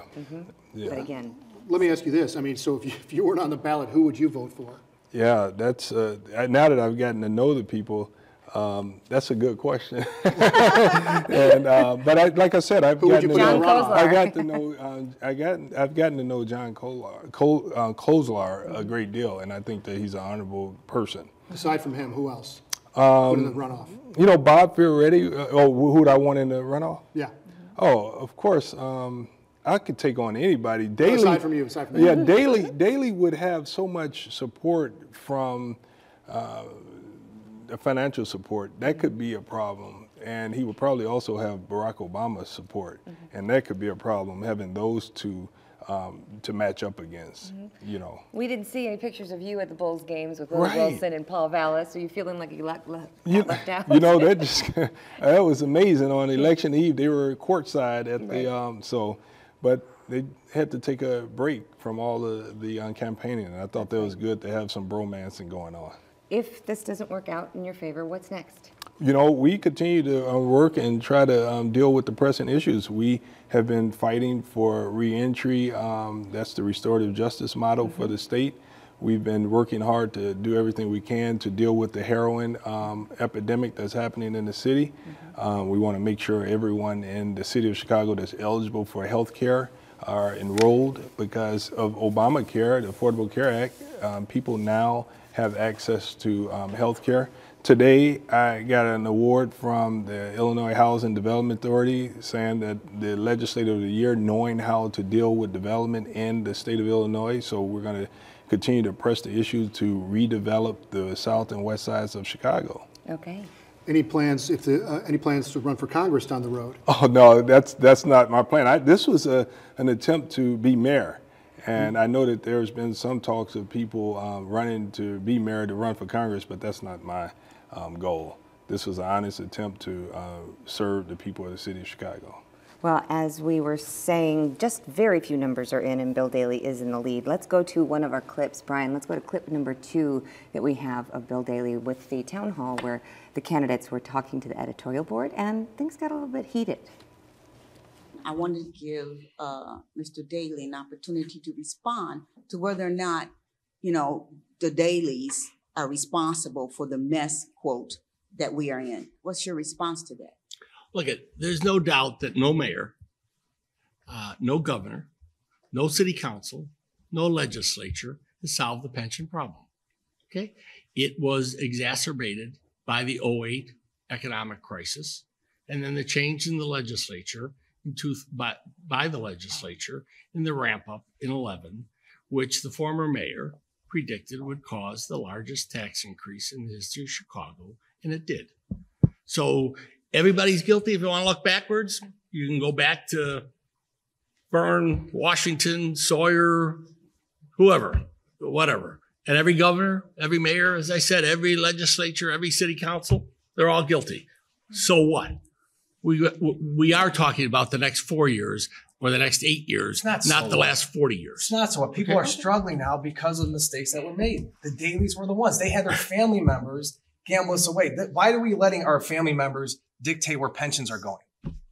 Isn't that a conflict of interest? Is it all of a sudden we are not sticking up for what's right for Chicago? And that's the issue that we face in this election. We've seen many news articles with corruption. That's a part of the corruption. Yeah, he's taking it to him. Taking the stage. How can people follow you, LaShawn? You know, LaShawnFord.com. Okay. And we are there. You could continue to work together to make sure that we make the state and the city a better place. Okay. We're grateful that you took some time Thank you and have so a much. wonderful rest of your night. Thank you. And your party on the West Side. Yes. We're going to, as you leave us, we're going to leave you with another clip of Bill Daley getting a little bit more heated.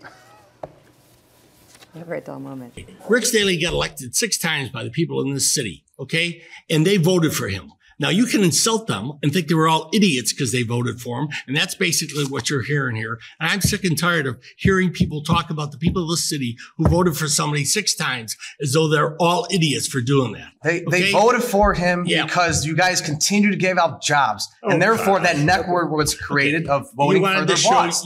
That's the truth. Well, also, there truth. is also an apathy and a cynicism that's set in over the last years. I mean, voter turnout in the last election was 30%. That number has never been high. And when you talk to people across the city, it's because they don't believe that things can change. They don't believe that their vote will matter. So that's something we have to take into account. Mm-hmm. It's not just that people voted, it's how many people voted, how many people even believe in government that change is possible. And this is probably the first time that people are seeing a glimmer of hope, which is probably also why there's so many candidates that are running for mayor. That's a good sign, too. It is a good sign that so many people care about this city to run and have different perspectives. It might be irrelevant, but I don't think that this is cool.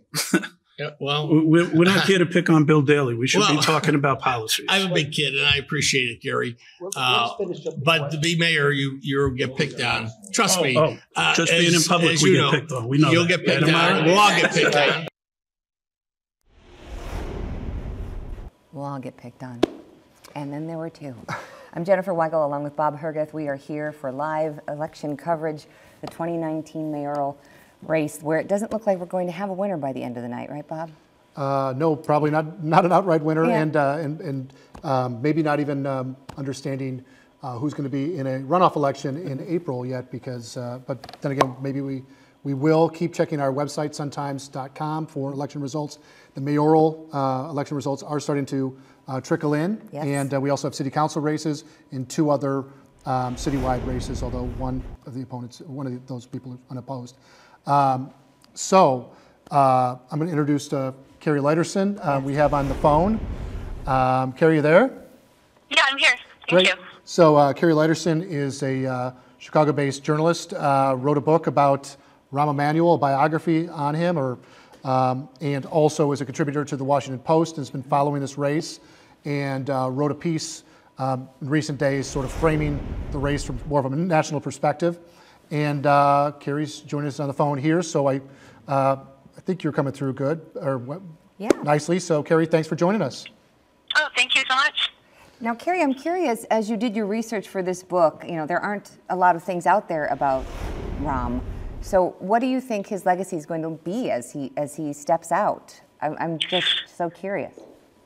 Yeah, I think his legacy just really depends on who you are, at least in Chicago. And I think his legacy, just gets to the question that defined his tenure and probably the reason he didn't run for re-election again, for people from a certain walk of life and for probably much of the, his image outside Chicago. His legacy will be a lot of things he did, improving the city, making it more livable and more attractive and elevating the global city profile, the Riverwalk, the startups and tech industry developments, and on one hand, the kind of break from the old machine, but then, of course, we've seen in the last couple months, it's really been driven home that really wasn't a break at all. But I think still his legacy for, not just the 1%, but I don't know, maybe the 15% or whatever, will be something that's positive and, move the city forward and at least somewhat tackle the financial issues. But then I think in Chicago, the larger legacy, because it's a larger part of the population and it's really the feeling that, was most contentious and most prominent during his tenure is that the two Chicagos really became, all this inequality and racism obviously has existed for a long time, but this image of two Chicagos just became so clarified during his tenure, and both things he actually did and his style of governing, really alienated so much of the black population, labor, lower income people. I could go on about the specific things, but I think, within Chicago, the mayor 1% and the mayor who worsened inequality and who really split the city, will be the main part of his legacy. Yeah, we just talked with Tom McNamee, our editorial page editor, and one of the themes we touched on was this issue of middle class exodus, or not exodus, but just transforming the middle class into more of a poverty class, and that is one of the big issues facing this city, and in some parts all of the country as well, other parts of the country.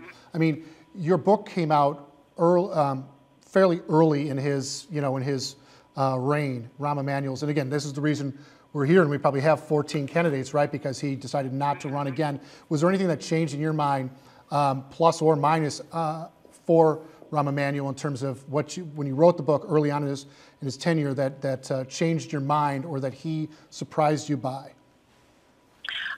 Something he did that surprised me. Gosh, I'm not totally sure if I heard all of or understood your question, but so let me know if there's more I should talk about. But I think he, and in some ways, like as a writer or reporter, I felt sort of vindicated when the book came out, was before it was becoming really filtering up to the national level or to a lot of the population in Chicago, like just how unhappy a lot of people were with Rahm and, how he really was fomenting kind of a class war. But so many people in Chicago were making that clear even before he was elected. They could see what he stood for and what he would symbolize for the city. And, I don't think, I think you said, did he do anything that surprised me? On that front, I can't say that he did. I think he did get better and, did learn some lessons in terms of having to govern a little bit more democratically, or maybe not even so much democratically, but to listen to some of the big players, the community organizations, and organized labor a little bit more. But I don't think anything fundamentally changed in what was problematic about his governing style and his, worldview during his 2 terms. Okay. Your Washington Post article quoted Bill Daley, one of the candidates here, as saying that police reform is the single biggest issue facing this city. You have a pretty good handle, I presume, on the issues here in this campaign and the candidates. Would you agree with that? It's clearly police reform and violence, which are really related. It seems to me, this may reflect partly who I talk to, but it seems to me that those two interrelated things, which are also intrinsically related to the inequality and segregation, really are the big issues. And, I think it's telling that with these 14 candidates, and then you look at the wider field of candidates, more activists, other people who are in the race earlier on, it's pretty telling that you had Black Lives Matter activists, and, even in the current field, even Gary McCarthy is saying things that might be seen as, kind of progressive. Across the board, Bill Daley is, I think, one of the only ones who supports the cop academy or the police academy that Rahm supported. So, I think the emphasis on police reform and the willingness to be critical of police and to take a a pretty community-centered approach to criminal justice and police by so many of even the establishment candidates is really telling about the position that Rahm drove the city into, and just the extent of public anger and discontent about the police force and what it, the larger issues they feel like the police problems represent. Great. One last quick question, I think.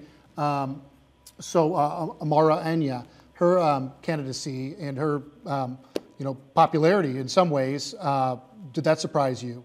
She's the the candidate who was backed by Chance the Rapper and Kanye West, and really had quite a buzz for at least part of this campaign. And right now, she's actually doing pretty well with the results. Like 23,000. I mean, again, polls have only been closed for 40 minutes, but she's making a blip on the radar screen for sure. Yeah. Does that surprise you at all? About Amara, yeah. I mean, I had written about Amara when she was the first one to announce that she was running against Rahm in the last election.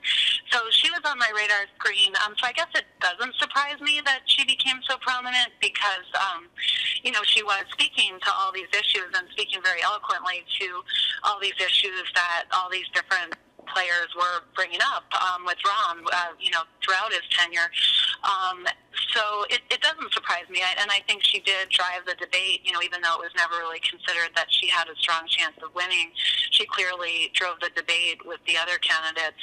So I think that's just another symbol of what happened to the city under Rahm and the kind of change that people are looking for.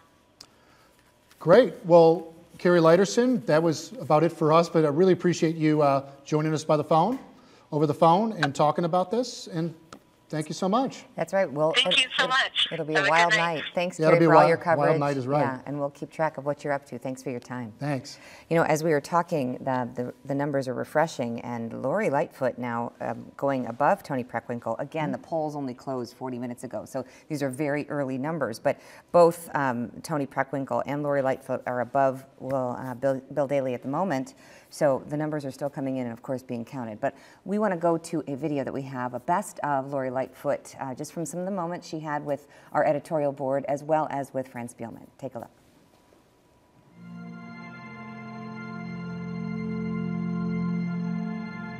Our guest today is Lori Lightfoot, the mayoral candidate, the former federal prosecutor, police board president, and so many other things in government.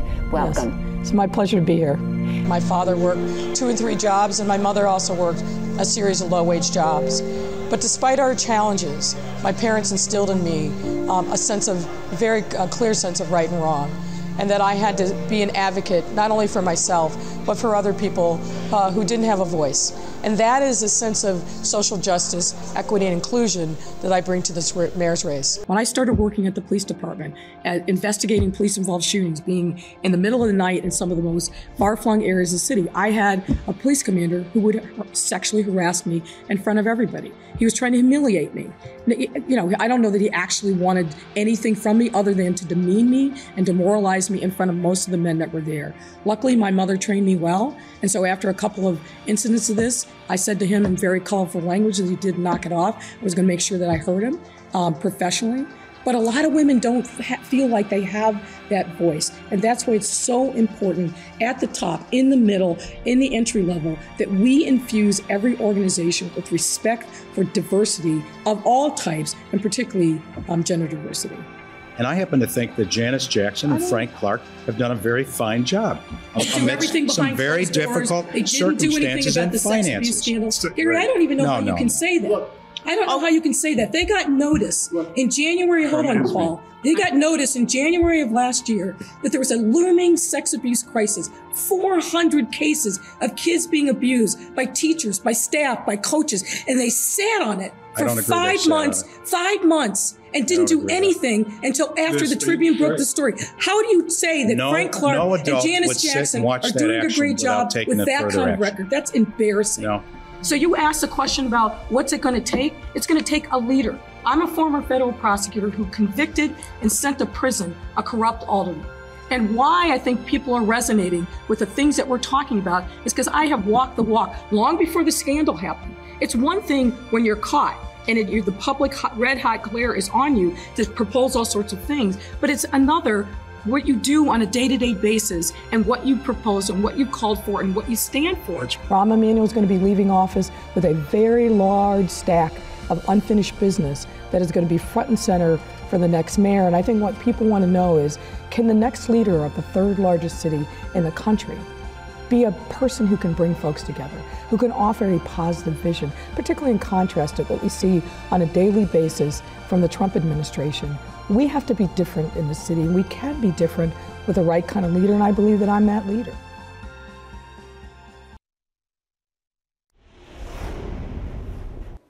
Welcome back to Chicago Sun-Times election night, and we're taking on the city elections. We have a new guest, David Orr, the former Cook County clerk, and thanks for joining us. He was also mayor briefly. Yes, that's right. Short-term mayor, yes. That's right, David. So we brought him on for a few different reasons, to talk mayoral stuff, but also city council stuff.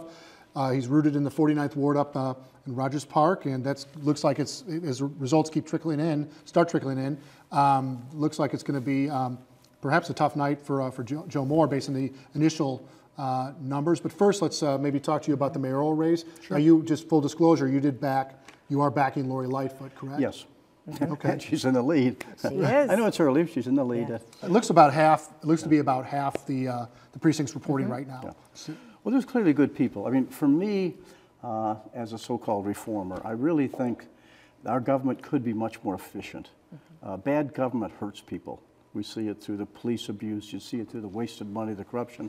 And so I was looking for somebody who was smart and tough, but wasn't connected to the old political things, because people say they're going to be different, but even if you follow Burke's role, I mean, Daley let him kind of continue, Rahm let him kind of continue, and Burke is just the tip of the iceberg.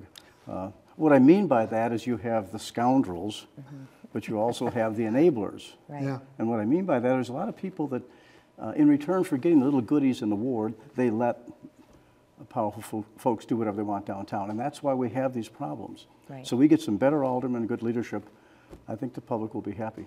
Right, that's why Ed Burke had, what, 3 paid policemen on staff, or was it 6? Or, we can't keep track of this. It's just, these kind of privileges, do you think that we should not have, aldermen being able to take pensions and, being duly employed? Is that something that we need to change? Absolutely. There's almost no city that allows aldermen, let's say you're some job that has nothing to do with being alderman. Yeah. But to be able to be alderman like Ed Burke and represent major airlines, major corporations, and other aldermen do that, and then all they have to do is not vote on an issue.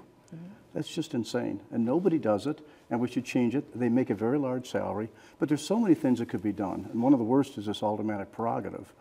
Will you explain that for the what viewers? That means is that it really goes back to give the mayor all the power, which many of the aldermen were willing to do. They wanted something in return. So under old man Daley, they let them basically control zoning and things. And a lot of them have gone to jail for that, and they make a lot of money from that. It's not only bad for big developments, but it's bad when you come to TIF money, like let's say the Lincoln Yards, 1.4 billion, whatever. In a sense, we're saying one alderman can decide how we spend most of the TIF money. Right. So again, I understand it. I was there, and people are afraid if I don't go along with everybody else, then they'll hurt me. But it's just, we have a very inane view of what aldermen should do. They brag about fixing services. Taxpayers pay a fortune for those services. We don't need the aldermen to do that. We need the bureaucracy to do its job and let aldermen deal with serious issues. And you could reduce the number of aldermen. That would help with some of the racial and the almost tribalism we have. So there's a lot of things that could be done. And you mentioned permitting and aldermanic prerogative and stuff like that. I mean, that's sort of the root of what's going on with Ed Burke's legal problems right now, right? That he allegedly held up permits for renovation of a Burger King in exchange for him trying to muscle the franchise holder into hiring his law firm, right? I mean, that's, so when you give the authority, I mean, there are problems that arise, or at least so allegedly. You have to be a lot more careful than me, Bob. The bottom line is people do that all the time. Yeah. There's a reason most citizens believe it's pay to play Chicago, and it is pay to play. Everybody's got a guy. And there's always ways that the powerful can bring pressure. Right. One thing that happened, for example, in this election, and no offense to charter schools, but did you know the charter schools have put hundreds of thousands of dollars, Walton money, into helping the favored few candidates? Okay? Now think about that. The Chicago Public Schools don't contribute. The teachers union might, But here's a time when we're paying charter school teachers very little, hundreds of thousands of dollars going in to help powerful, old-fashioned incumbents that ought to be losing anyway. It's insulting. Do you think the money, speaking of money, is going to make a difference as far as campaign funds? I mean, if a Daley has 8.7 million and, you know, LaShawn had barely 100,000 or what have you, and John had, I think, $1,000, I mean, what is it really, is money really going to be the factor that tips the scale here, do you think? Well, in general, money is destroying our democracy, in general. Yes, yes. Now, we do see these things where sometimes when average people step up, that can overcome the money. Or you do something like Seattle where they have democracy vouchers where every citizen, in fact, every eligible person who's 18 or older gets these 4 $25 certificates so they can have a bigger shake. But in this particular case, money is going to be very critical in a two-person race because one person can not only put on all the how wonderful I am, even if it's not true, but they can also put on how terrible my opponent is, even if it's not true. So, but anyway, I think someone like a Lightfoot might overcome that daily money, but it'd be really, really tough. Why do you think she came in so late in the game as such a front runner? Because really, nobody was talking about Lori as much as they have been in the last few weeks. You have to remember how these things really work. Where they really work is the 4 people who seemed at the top, all of them had the money in the inside track, okay, of quote, the big 4. She moved up partly because people really want change. And again, I'm not, there's some good candidates out there, and even the ones that are not my favorites have some talent. But people really want change, and they see how tainted everybody is, okay, with the old way, we call it, the old machine ways. So I think, now, had there been fewer candidates, it might have been tougher. Right. But there's enough people who want change, and that's why Lightfoot seems to be doing pretty well at the moment. Yeah. Just hitting the pause button for one quick second. Again, for our viewers out there, keep visiting suntimes.com for results. The results are trickling in now. It looks like there are 1,400 precincts reporting right now, so we're starting to get a little bit of a flavor for, in the mayoral race and some of the aldermanic races, who is leading. But again, just a reminder, this is still not fully reported, still early, and also a lot of mail-in ballots probably have still not been counted. We don't know that total yet. So again, maybe we have, we will know tonight who the 2 people who will face in an April 2nd runoff, but also quite possibly not. So with that caveat, and also our sponsor, AARP, thank you for sponsoring us. We'll hear more from them in a second, but throwing back to David Orr here as our guest, former county and city official. What's your, again, getting back to, we talked about corruption here and that informing so much of this election in so many different ways, perhaps more than ever, certainly in a long time. What is your prediction with the city council? As somebody who knows it, very well in terms of this scandal, will it just stick with your Solises and Ed Burkes of the world, or is this thing going to just spiderweb throughout and just and crater this city council, do you think? What's your prediction? Well, I predict it's going to grow quite a bit, meaning Solis, all those interviews, there's going to be a lot of other people trapped either legally or going to be significantly embarrassed. But the key to me is we need a city council that doesn't just take orders. And there's a lot of talented people running. Some reporters refer to the 47th Ward, talent of riches. There's some very talented people running all over the city. And you can't elect all of them, but if you have some good candidates, and then you start building a more successful collaborative movement among the people after the election, you'd be surprised how people can change. Most aldermen are followers. And so you start building a change, and you'll see them change. So even some of the old guard have changed their tunes on some of the recent issues because they're afraid of this anger among the public. So I do think the corruption will be there, but I do think there's a great chance to make some changes. Do you think there's going to be some entanglements with lawyers to try to get this final count? I mean, if we have, more than 60,000 voters who've requested absentee ballots that they're going to be mailing in and counting this, you've been a lifelong politician in this city. What do you think could happen? Well, are you talking about corruption? Well, that's certainly possible. I mean, there's parts of Chicago which are still pretty shady at times. But remember, I don't think people understand the process that the first step is discovery. Okay, it's not a big recount. Recounts can take months. Discovery simply means if someone's within that 5%, I have the right to pick a few precincts and look at them, and I'll look at them and see, if it looks like I'm picking up real ground, then I might take the more serious and very expensive step of a recount. Now that would delay things a lot. I doubt very much if that'll happen. Our relatively new system, even though we got it in 06, is still pretty accurate in terms of the counting. So there's always some shady things, but even in Burke's ward today, I heard he kind of relatively behaved. He usually goes in there and acts like he can be in any precinct, which of course is illegal. Right. But I think people are watching. So I didn't hear a lot about corruption type things. Right. I hope that's the way it is. So.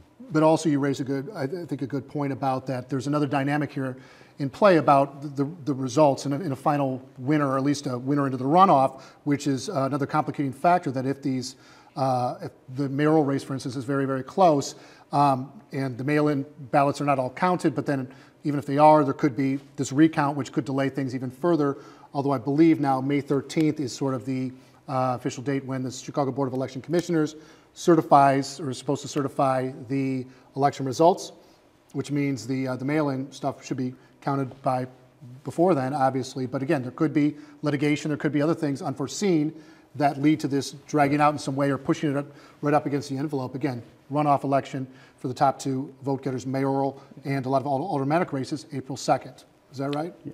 April 2nd. And I don't think it's likely. I mean, right now, for example, in second place, it's pretty close between Bill Daley and Tony behind Lightfoot. Now, that'll, of course, change over the time. Absolutely. But it's not likely. But remember, it doesn't have to take very long. The city, if they want, can count those mail ballots very quickly. We're not talking about great numbers. Right. Okay? There's also something called provisionals, but they can deal with that. All this could be done in just a few days. And it's not necessary, although someone could do this discovery. But discovery would not necessarily stop the next election or anything. Right. And another thing we've seen in this race, which is just really just amazing. I mean, amazing in terms of the size of the number of mayoral candidates, but also the challenges of the city council. Again, 50 aldermen comprise the city council, which is the legislative branch of city government. And you've got the people who are in legal trouble, like Ed Burke, being seriously challenged, although the numbers that are in so far, they show that he is in the lead by about 1,000 votes as of now, still with some precincts, many precincts not reporting, but still a very serious challenge for him. Pat O'Connor, who is Rahm Emanuel's floor leader, also facing a big challenge. And in your 49th ward up in Rogers Park, Joe Moore, who was your protege, also facing a stiff challenge, right, for the first time in a while. I sure hope so. And that's the other point. And David is backing Joe's opponent in this race. Maria Haddon, she's great, and I think she's still ahead. I'm not sure by how much. She's still ahead. So why Maria over Joe? Well, see, Joe changed a lot. I mean, Joe did some very good things in his earlier years. And the bottom line is that he, in too many cases, you get close to power. And he wanted certain things, including his wife, to become alderman if he got a new job. And you start dealing with Rahm, and then they start, they really know how to flatter you. And then you promise things, and all of a sudden you're a committee chair, you get lots of money. I don't mind people that are more conservative than me, that's fine. I don't like it when people use machine tactics. In this campaign, he's done a terrible job. He's kind of Willie Horton, Maria, and I don't think it's working in Rogers Park. He's had 12 pieces talking about crime and a neighborhood that he brags about being relatively safe, which it is. So again, he had a decent career, but he blew it toward the end. And it's kind of surprising this young woman may well be the victor tonight. Yeah, to that end, I mean, I teach part-time at Loyola University in Rogers Park, and the student paper, the Loyola Phoenix, did a piece analyzing and looking at the race, the 49th ward race, and there was this sort of dust-up because Joe put out an ad that portrayed Maria as wanting to potentially move out officers from the Rogers Park district, right? Is that what you're referring to? And then she said, I'm not advocating for that. I'm advocating for reallocation on an as-needed basis based on where the crime is, which is, of course, a big hot-button topic in a lot of wards, in sort of the lower crime wards, losing officers to the higher crime wards, and, people not being necessarily happy about that. Is that sort of the Willie Horton? Is that what you're referring to? Absolutely. And the worst thing is, again, one of these ads sponsored by the charter school movement was a very young black girl, very young, and implying that she wouldn't be safe if Maria hadn't was all Maria said is when Rogers Park had those 2 big murders, they sent us more detectives. Fine. Yeah. After that, the detectives go elsewhere. She's talking about a holistic approach. But Joe knew he was in big trouble a few weeks ago. He spent hundreds of thousands of dollars and he decided to put out 10, 12, 14 attack pieces all on crime. But again, like I say, he just moved away from what he used to be, and I think that may cost him his election. One other observation from up your way, Edgewater, which is right next to Rogers Park on the north side, Harry Osterman, at least based on the precinct's reporting so far, doing very well. Sun-Times, right. One of the stories that I co-wrote was on Harry Osterman recently about how he was, back when he was working for Department of Streets and Sanitation for the city government, was involved in some questionable hiring decisions, patronage hiring. But it looks like the results here are he's blowing away his opponent based on the early results. But that's up your way, right next to your ward. Right. Again, only an hour after the polls have closed, and we now actually have Amara Enyia is doing better than Jerry Joyce. I mean, this is sort of surprising. Paul Vallas had started off with a lot higher count, and now it's kind of petering down. Again, only an hour after we're getting in some results. So this is going to be a very long few hours. But Bill Daley behind Lori Lightfoot, and Tony Preckwinkle also behind Lori Lightfoot at this time. Right. But we're very grateful, David, that you took some time, because you've got an incredible resume of being a Chicago politician and knowing this city. And so we are grateful for your time, and we are hopeful that your insights will be spot on with something new. Like you say, we are ready for a change. Well, I'm ready for a change. You're ready for a change. I know I am. How about you, Bob? Yeah, no, I appreciate it. I appreciate you coming on. Any last thoughts? Any last thoughts before we know? Well, like I said before, is that a lot of people were confused. A lot of people are not going to vote, a lot of candidates. But just remember, bad government hurts people. We get, in Chicago, they say, oh, well, you almost have to be corrupt to lead. You do not have to do that. There's plenty of other cities, the big, powerful cities, where they don't have all this pay to play. And they have decent, honest elected officials. They have mayors that are not mere 1%. The key here is, how do we encourage the growth? We all need to have growth, okay? We need to have good parks, we need to have good housing and so forth. But how do we balance that with the needs of the larger people? We're suffering because so much tragedy in parts of our city. While some parts are doing so well, schools crumbling in other places, crime, etc. So I believe in looking at other cities, you can have a better balance than we do.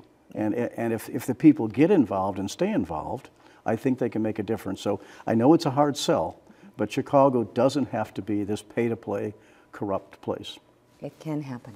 It can happen, and it will happen. That's right. Just taking a while. It might be until May, until we know, but yes, it will happen. Thank you, David. We have a clip we want to, oh, go ahead. No, I was going to say thanks so much. Yeah, my pleasure. Thank you. Total pleasure. How do people find you?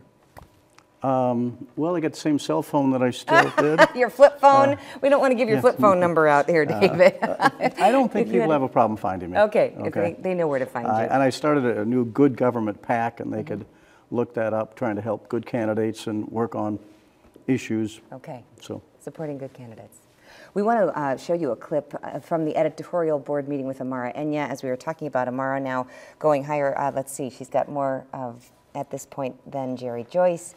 But again, very, very early, only an hour since the polls have closed. But she has been backed by Chance the Rapper and Kanye, and so there are some questions about her financial past, and that was posed with the editorial board. So let's take a look. So this is a question from Ms. Enyia. Recent news stories show that you've had a lot of personal finance problems, underreporting income taxes, being sued over rent and student loans. Why should Chicagoans trust you with a budget of nearly $9 billion? Sure. So like most Chicagoans, I've had personal financial troubles. I happen to have gone to school. I've done everything that I was supposed to do, like many people in my generation. I don't know a person who's gone to school that does not have student loans or student loan debt. And in fact, we are struggling largely because we have not created an economy for where many individuals who are positioned like myself can plug in.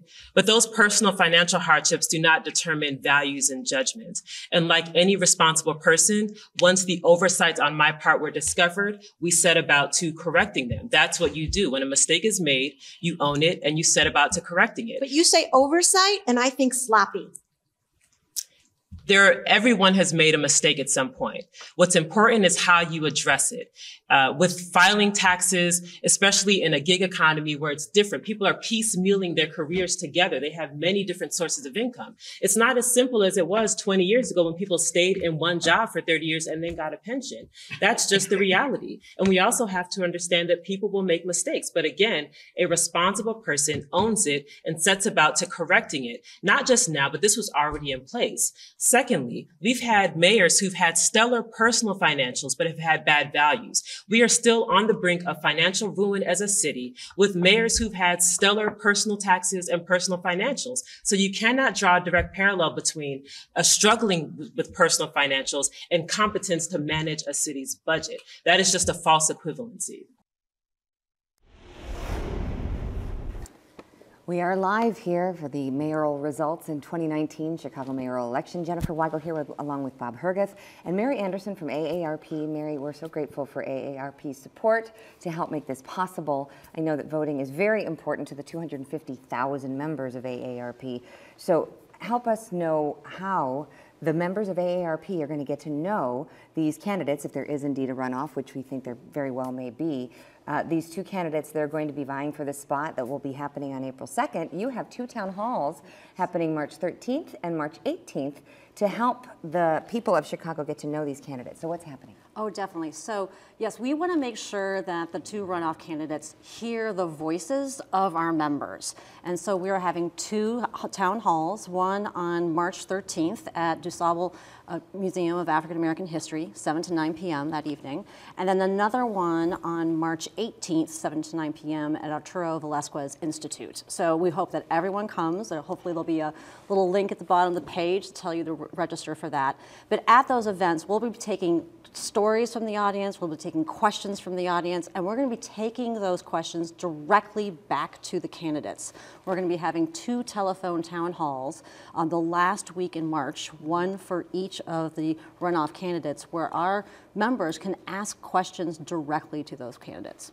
We're also inviting the two candidates to come and listen on the March 13th and March 18th. So they Wait a can hear minute, from you're the asking people. candidates to listen and not talk at people? Exactly, Oh, listen. That's something we're thought. trying to teach them. We did Okay. that with, so we sat down with 9 of the candidates, one-on-one, an hour each, and we had them do a lot of listening. We told them about the issues that are of concern to older adults in Chicago: public safety, affordability, and essential services. And we did a lot of educating because those issues have not necessarily been talked about in this election, and our members want to hear solutions. Yeah. So do you get the impression that they heard you and are listening, or was that not? Was any of your feedback baked into the candidates' sort of platforms that you've seen so far? We're starting to see some feedback. Okay. There was definitely some openings and interest in our issues, and we will be showing up on April 3rd, right after the election, with that new mayor and say, you said you wanted to learn more. You said you wanted models. We are here. Here's our suggestions. Listen to our members. Put the solutions in place. Excellent. Are there some surprises in the race that are surprising you? I mean, you were saying before we came back, you're like, I love this stuff. It's very exciting. This is a very unusual situation with 10 men and 4 women all vying for the same spot. What are your thoughts? We've been really excited by seeing the excitement of the candidates to want to learn more. Mm-hmm. I'd say I was hoping there would be better turnout on the vote. That has been a disappointment. But we told all the candidates that older members vote. 89% of our members said they were going to be voting in this mayoral race. And if you look at who's voting, our members turned out. I mean, 52% of the voters tonight were 55 and older. Yes. So, and what's we hope you're listening, candidates. Remind people the age threshold for AARP. AARP 50 and older. Okay. 50 and older. Yeah, we had gotten some early numbers in that by 4 o'clock, I think 77,000 of the people who voted were over 55. Yeah. So this is important. And speaking of people who have voted so far, I mean, the results, again, still not final and still coming in terms of being counted. The polls have been closed for a while here, but we're looking at Lori Lightfoot, looks ahead as of now, followed by Tony Preckwinkle and Bill Daley.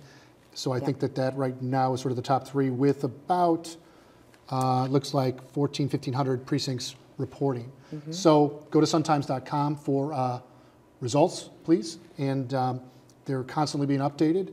And so what... you know what, Let's thank Mary for being here with us, and let's get the link up so that people can join the town halls for AARP March 13th and March 18th. And so that's it right there, suntimes.com/AARP-forum. Sign up there, get part of the community. Mary Anderson from the Chicago AARP. We are so grateful for your time. Oh, thanks for having me here. Thank you. And we are going to play a clip for you guys of Gary McCarthy laying out all of the things he wanted to do. And then we're going to bring in one of our star reporters, Tia Spondalis, who's actually in the town hall posing a question to Susanna Mendoza and Tony Preckwinkle, and they get a little heated, so you don't want to miss that, so stay with us. First of all, we've got to stop political spending. We need incentive clauses for contractors to get things done on time and on budget. But the first thing we need to do, that we can do, is a 1-year freeze on new TIF spending, which, if we get $660 million like we did last year out of our TIF funds, that could give us somewhere between $200 and $250 million. The next thing that we could do is payment in lieu of taxes for all nonprofits, which could generate up to $50 million. We could do a parking ticket amnesty, which last time got us between $10 and $20 million. But the other thing that we need to really put on the table and talk about is getting our money back from the state, right? Over 5 years, that could be $100 million, our fair share of our sales taxes.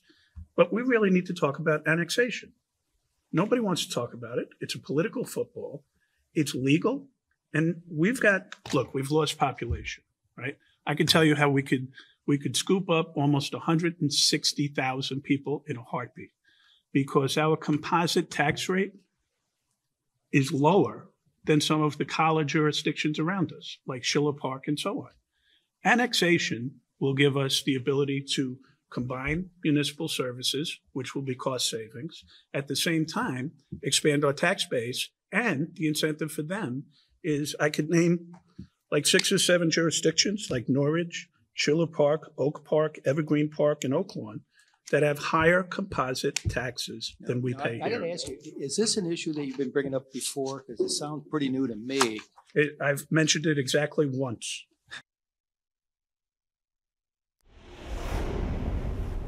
You probably shouldn't have mentioned it that once, because it's all we covered. Right. Yes. Welcome back, everybody. Jenniffer, Weigel, Bob, Herguth, and we've got Tina here, who you've been running around crazy and reporting and gathering, and go ahead, share with us. How's it been?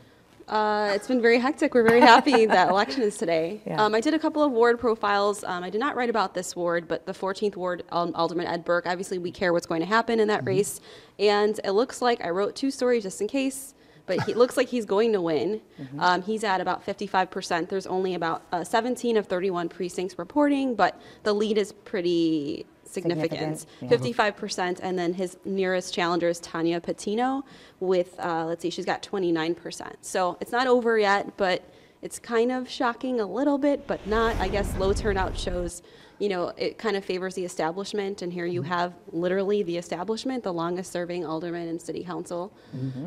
He's been there for 50 years. He's facing federal extortion charges. The indictment, I believe, is due in May. So will he serve this whole thing out? We don't know, but it's kind of just a interesting Chicago way kind of story that we're following. Yeah. You talk about turnout, and we talk about turnout being disappointing from a civics perspective, but it's also, a low turnout can benefit people, harm certain people, and benefit others, and maybe that's what's going on here. But yeah, it looks like Ed Burke's nearest opponent is Tanya Patino, who I believe is a candidate backed by Chuy Garcia, who was the now congressman who forced Rahm Emanuel into a runoff 4 years ago, and who is also kind of exerting himself, his own political muscle, by backing certain candidates throughout in all various aldermanic races, but not in the mayoral race, right? So what else are you hearing sort of in terms of why, any idea maybe why the turnout is so low? Franz Spielman was here earlier talking about the fact that the field is too vast, and maybe people are just saying, forget it, I don't know these people well enough, I'm just going to wait for the runoff, which is April 2nd. Top 2 vote getters would face off in that. I think he has benefited from low turnout in this ward for a long time. I mean, right now there's only about 2,200 votes in. I think historically there's not great turnout in the 14th ward, so that definitely benefits him. And I do think that there's two sides of the coin on that one, because the ballot was pretty easy, or a lot easier than my last mail ballot. I was like, oh my gosh, because there were so many judges. This is a little bit more of a simple process. So I don't know if that argument totally goes through, but with the mayoral field, obviously, some people were waiting till it cleared down to 2 from 14. So maybe that is the case in this ward. I actually got an email from somebody who said the reason that they think some people weren't voting is because there were too many and they couldn't choose. Are you hearing that as well? Yes, I would say just personally, a lot of friends who were at, I just sent them our voter guides and stories and things like that, but some people were just really, really overwhelmed. Yeah, absolutely. Well, we want to share a clip from the editorial board meeting where you got to pose a question to the panel about sexual harassment and their policies. So let's go ahead and watch that one. I'd like to understand your policies on dealing with sexual harassment, or even worse, assault within your staffs or some of you in the business world. At what point do you feel action should be taken? Does it require a police report? Does it require any sort of official report? And also, if you have dealt with this, do you feel that you have dealt with it properly? I'd like to. I have a response. Well, I have a response. I started first on this one. Sure, and I think I'll it's be important. Next. How's that? Yeah, I'm happy to do that. I think that this is a real serious issue. We're in a whole new era of the woman and of the Me Too, and where we should believe women when they come forward with their allegations. I have led a panel, the Anti-Sexual Harassment, Equality, and Access panel here in the state of Illinois, that dealt specifically with the issue of elevating women within politics, but also creating a safer workspace for them, and how you handle the issue of sexual harassment. And I'm very proud of the work that I've done. And we've, in my offices, both in the city clerk's office and in controller's office, we've had trainings regarding sexual harassment before this was a big public issue. I do know that we just finished talking about the code of silence with the police department, but there's been a code of silence with President Preckwinkle's office and how she's dealt with sexual harassment with her chief of staff, who she knew about it 6 months before she acknowledged. She actually lied to the press, not to me, but to the press corps, when she said she didn't know about the allegations against her chief of staff. And it turns out she did know about those allegations and only came clean on them once it was discovered that she knew for 6 months. Worse yet, she tried to then impugn the reputation, and her people did, of the woman who brought that allegation forward. That is absolute failure of a high-ranking woman in elected office towards another woman who is a victim of sexual assault. And I think that that's shameful. You know, look, as a woman, as a mother, I have no tolerance for sexual harassment. None. Well, you Zero tolerated it tolerance. for 6 months. Would you It's please let me finish? Sure. Let her finish. Well, she did. I mean, Let her finish. She has to respond. okay, please. Thank you. You know, I got evidence of bad behavior on the part of my chief of staff. I fired him immediately. And would you mind giving me an opportunity to say what I have to say? I haven't interrupted you. All right, here's the deal.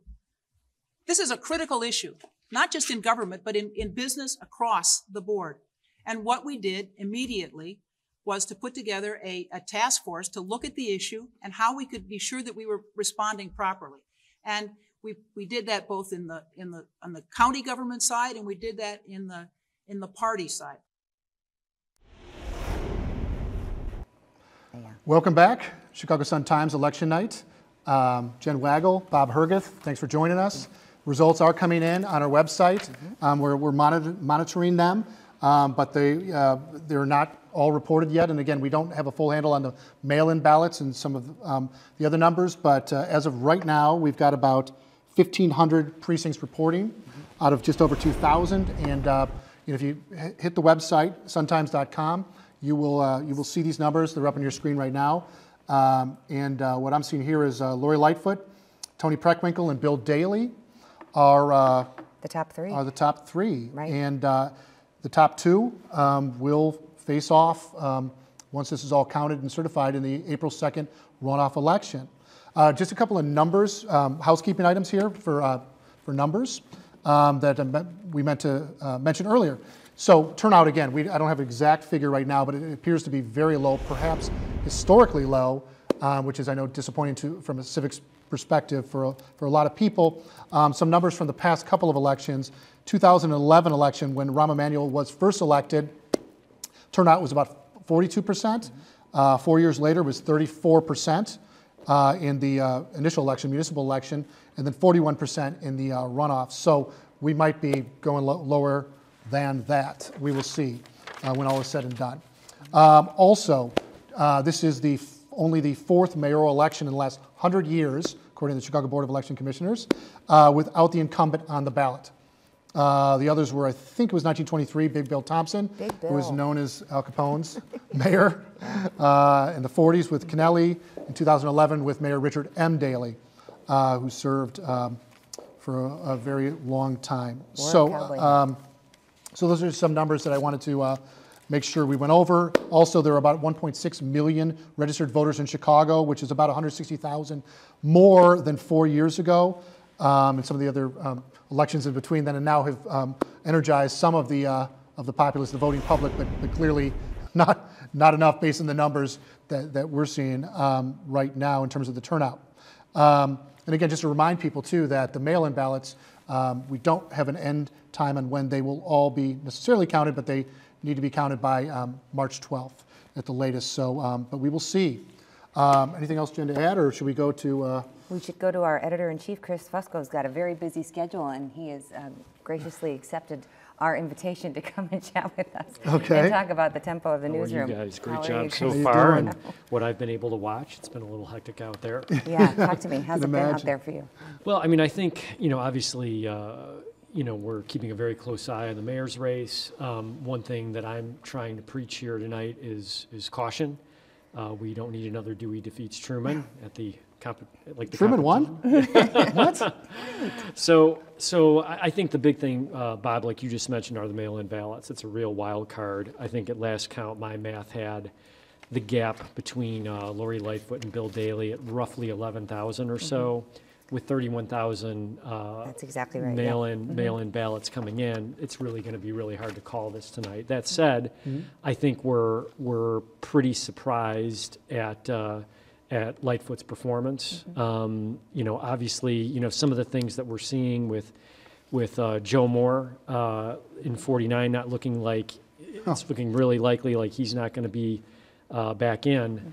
It's kind of that same voter. I think what we're seeing is a pattern here in some wards, and in some wards maybe citywide, with the exception of 14, where Ed Burke is really looking like he may get in without a runoff, get reelected despite the allegations against him. Right. I think we have a shot too. Yeah. So I think sort of the early takeaway as of this time is it looks like voters are leaning toward change. That said, in some wards, it's not playing out that way. But I'm really surprised by the Moore race. I didn't think it would be this far afield at this point. Looked at Pat O'Connor yet? I think Pat's looking like he's going to be in a runoff too. No kidding. Yeah, and Pat O'Connor again is Northside Alderman, Rahm Emanuel's floor leader, long time city council member, up there with Ed Burke. In terms of, almost in terms of how long he's been around, decades. Treasurer race is also very close.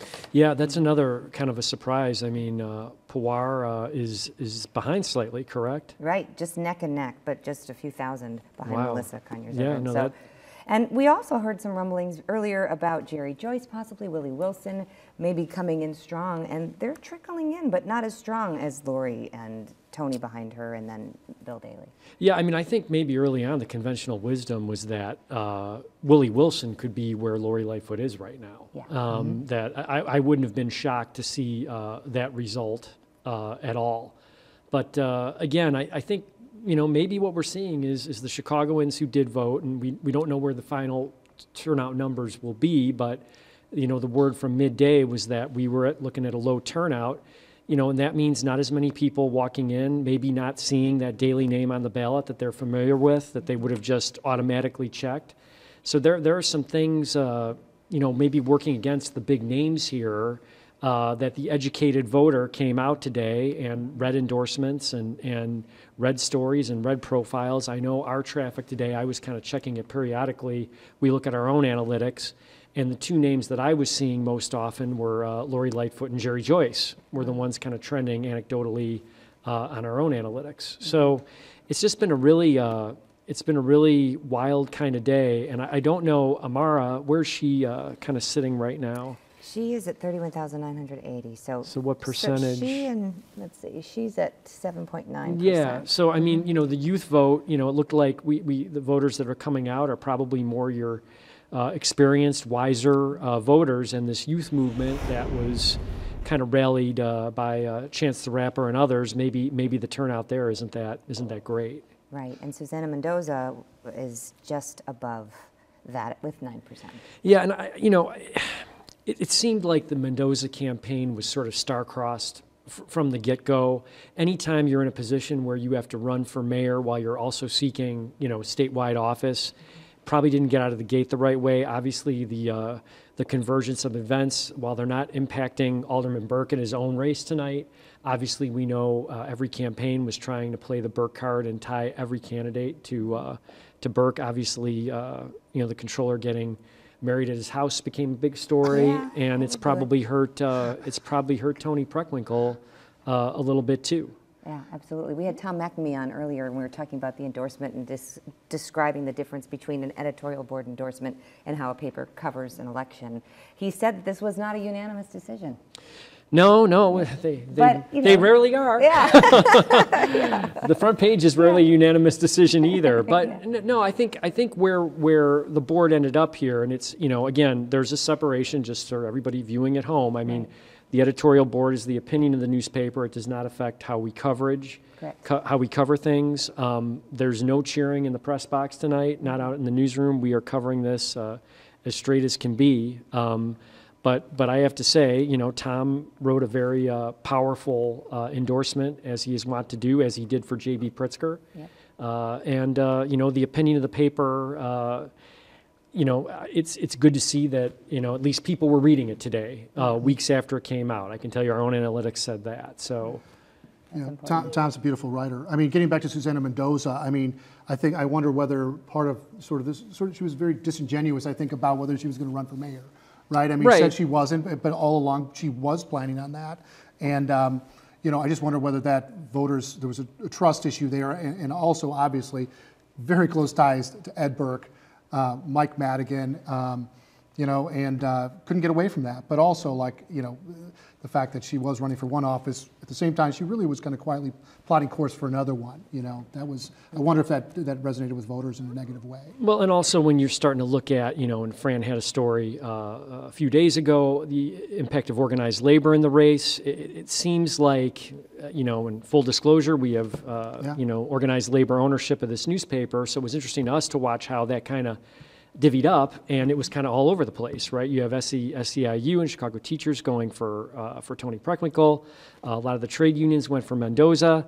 There wasn't really, the plumbers went for Bill Daley. Right. There wasn't really a unified front on that end of things. So that maybe impacts things too. It seemed like that all kind of, what we're seeing right now, it seems to all be sort of canceling each other out. Mm-hmm. Also very surprising, Gary Chico and Gary McCarthy seemed out of the box to be sort of in the public's consciousness, and the more the race has dragged on, they kind of faded a little bit. So timing is sort of everything, I guess. Yeah, Fran was talking earlier about how Tony's campaign was sort of a train wreck in a lot of ways because of all that was going on with her office and the scandals and all of those things. But she really thinks that affected the momentum because before that, prior, and interestingly too, an Ed Burke and Madigan support in past elections might have guaranteed a win. But thanks to Tim and the team here for uncovering all of these things that needed to come out, that's no longer the case. Yeah, well, I mean, I think with Tony Preckwinkle, we've seen a candidate who clearly, being county board chair, has a wealth of experience in government, right? And has articulated that very well. I think when you look back historically, it's not just the Burke situation. It's the soda tax. Mm-hmm. It's some increase in the county sales tax after running on a campaign where we weren't going to increase it. The financial reality is such, and I think far be it from us in these chairs to quarterback a little bit, but I think there's a little bit of an issue there with when the heat comes at you, how do you deflect it? How do you deal with it?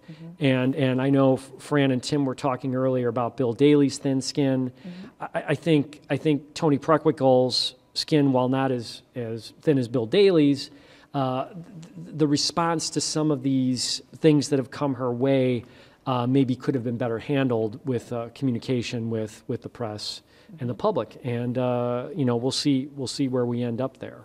Yeah, and because as of now, if you look at the results, again, Suntimes.com, Tony, despite her troubles and despite her campaign stumbling, is right now in number 2, I believe, with about 64,000 votes behind Lori Lightfoot at around 70, and then Bill Daley's around 60. So it's tightening up, but we still have about 500 more precincts to report, to count, plus unknown mail-in ballots at this point, at least unknown to us. And so the race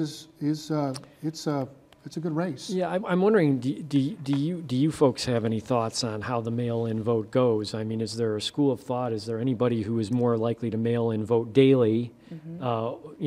Just pulling it off the top of my head, senior citizens might not want to go to the polls. Yep.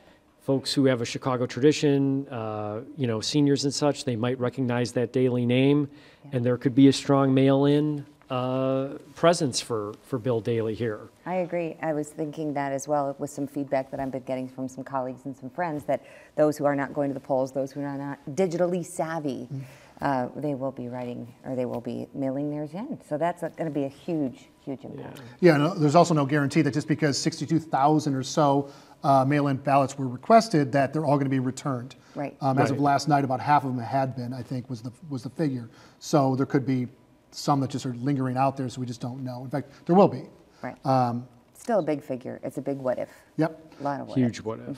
Huge what if. And two other, if I may, citywide city offices are still, I don't want to say up for grabs. One's up for grabs, the city treasurer. City clerk is not, because Anna Valencia, who was appointed by Rahm Emanuel to that post and now is running for her first election, is uncontested. There were 2 other candidates who were disqualified from the ballot. They still, I believe, appeared on the ballot, but their votes for them will not be counted. So Anna Valencia is in. So Rahm Emanuel leaves office, but he does, he has his legacy, at least in some ways, of some of his people remaining in high-profile spots, even though that's a job that some people don't believe merits sort of an elected official. It's basically a bureaucratic position that handles city stickers and the minutes for the city council meeting and stuff like that. But regardless, Anna Valencia is considered by observers to be sort of an up-and-comer politically, still in her 30s, very young and smart. And then city treasurer, which handles investments of city funds, as well as has a role in overseeing the city pension funds. There are 3 candidates there. Do you have any insight on them? Well, I mean, I thought Pawar was, I thought he would be in the lead right now. I mean, we knew the race was tight, but never underestimate a good organization in a low turnout race, right? And clearly, Conyers Irvin had that, and it's showing its way tonight. I mean, this may be another one that's too close to call. Yeah, you've got, Amaya Pawar is an alderman who's leaving city council, running for city treasurer, and then Melissa Conyers Irvin, who is the wife of Alderman Jason Irvin, right. Who I know from way back through covering him. He was the village manager in Maywood, while the Yarbroughs were in charge. Karen Yarbrough was in the state legislature, very close to Mike Madigan, and she's right now, based on the numbers, about 1,600 precincts reporting. She's leading by a little bit. And then Peter Garippi, who I think is a CPA, has a financial training, is way behind, 53,000 votes or thereabouts. Anything before we let Chris go back into the newsroom? We're not letting Chris go. Yeah. Chris is staying. Well, I'm going to give my, we've got folks, obviously AARP is our sponsor tonight. We're thrilled that they've been here on our election guide. I'm going to be sitting in your chairs on March 13th and March 18th, hosting some community forums that we're doing with AARP. We have partners in WVON and the Chicago Reporter. We're encouraging folks to go to our website, suntimes.com/AARP-forum, to go register and come out, and let's continue this conversation. We don't know for sure that we're going to know who's in the runoff by that time, but it's going to be great to continue the conversation with real folks in Chicago who can ask some of our experts, Mary Mitchell, Mark Brown, Maze Jackson from VON, lots of questions about the issues that are going to be coming up on April 2nd, should we ever get there. Should we ever get there? To anybody who's just clicked on tonight because of this coverage, you don't want to miss a beat between now and April 2nd. So be sure to subscribe, suntimes.com/subscribe, and get all the digital coverage so that you won't miss a thing. That's right. Okay. We are going to actually... Shameless commerce division. Right, here we are. Absolutely. Got to keep on trucking. Richard Roper has a fun little clip we want to share with you on his favorite top 3 movies that have mayors. So let's go ahead and roll that. Hi, I'm Richard Roper. This is the Roper Rundown. It's election night in Chicago. Time to look at the most memorable movie mayors of all time.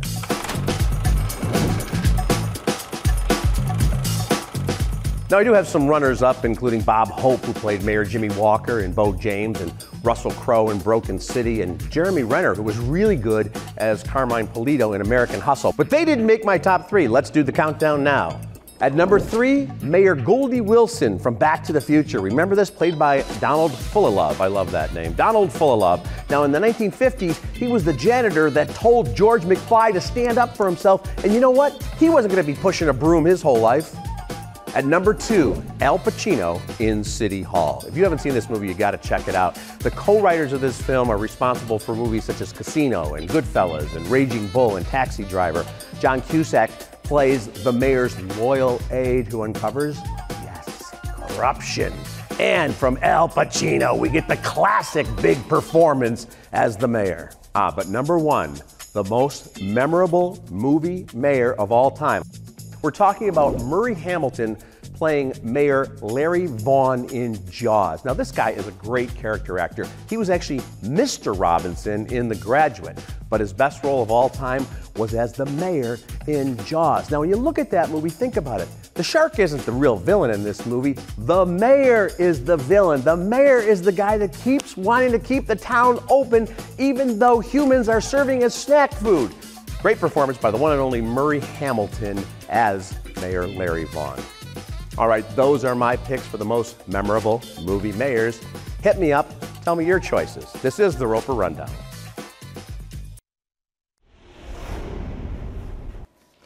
Welcome back. Bob Herguth, Jen Weigel, Chicago Sun-Times, election night, tracking the mayoral race, other citywide races as well, and city council races. And wow, it's been wild. It's been wild. I mean, the key themes of the night, apparently a very low voter turnout. Too early to call right now in terms of mayoral, who's going to make. Again, the top 2 vote getters will face off in a runoff April 2nd for the mayoral race, but also many of the city council races. If my numbers are correct, there are a handful, maybe about a half dozen city council races that are without opponents, including the downtown wards, 2nd Ward Brian Hopkins, and let's see if I can call down here, and then Brendan Riley, also a downtown alderman, no opponents, so about a half dozen of them, and then there are, I think, 15 or 16 aldermanic races where there's just 2 candidates, so which means no runoff. You know, there'll be a victor and a loser tonight, presumably, unless there's obviously some recount or litigation that comes forth. And then the rest are of these aldermanic races have multiple candidates in them. Especially 3 or more. 47th Ward. Yeah, my gosh, there are 2 I think there are 2 wards with 9 candidates. Yes. 47 is one of them, if I'm not mistaken, which is on the north side.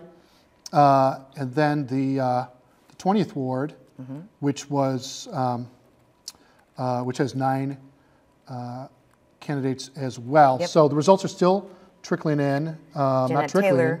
Jeanette Taylor now leading the 20th Ward at this time, followed by Nicole Johnson. But again, a small percentage. The polls only closed an hour and 40 minutes ago, so those are still coming in. And if we were to have a runoff right now for the mayoral election, based on the very current results, it would be with Lori Lightfoot and Tony Preckwinkle, those 2, because they both have gotten more votes than Daley at this time, again, very early on. And getting back to the city council, the Reader headline is Aldermania. They have a point to make with this, but my point is just that kind of is it. It's a wild city council race. I think you're going to see a lot of, probably a lot of turnover, but maybe not with Alderman Ed Burke, who is, under facing criminal charges already in his 14th ward on the southwest side, which is a seat that he's held for 50 years. But it looks, at least of current returns, he's going to probably keep that seat if these numbers keep trending up in his favor. And yeah, and right now in the city race, I'm sorry, in the mayoral race, it is approximately, let me get my glasses, 1,600 precincts reporting out of just over 2,000. So we still have more numbers coming in, and so there's way too early to call, but it's looking really interesting. So we had Fran Spielman in here earlier, one of our incredible City Hall reporters, and she does the Fran Spielman Show, where every week she sits down with somebody who is in the news, is happening. There's so many conversations that happen with Fran on the show at suntimes.com. Be sure to watch it, but we have a best of reel we want to share with you, and then we're going to talk with someone from AARP, grateful for their support on how you can talk to the two runoff candidates, hopefully, if we have them, by March 13th and March 18th. But first, let's run the clip of Fran. How do you look at the mayor's race right now and what's going on here with Chance? Can I say one thing? Is your tape out? I'd like to answer this question without you in the room. No.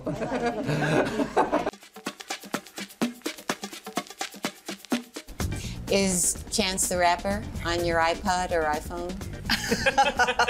Doesn't he have to be? I do have an iPhone, but I don't have an iPod. Okay, let me go through a couple of ideas for you. Sure. Casino gambling. I'm for casino gambling. Where? Where do you want it? I would love to see a casino in Chicago, and I would like to use those revenues. Fran, it's my first day on the job, and not even on the job, but as a mayoral candidate. No, I'm serious. I mean, you keep saying you're going to do this, you're going to plan that, but I haven't heard the specifics from you other than the one plan. Fran, I give you more specifics than anybody on the planet. I understand, but It's a really fair question, Fran, and wouldn't it? I know what you believe, but I'm asking you what you think of what happened before. That's your job. That's your job to look back. And hold on, I'm really getting into this with Fran. I've been waiting for this for like, no, I'm joking. Fran. And specifically, you believe there was a cover-up here, or what? I believe that something doesn't look right, and when something doesn't look right, you investigate, just as they did on me when I'm passing the money out.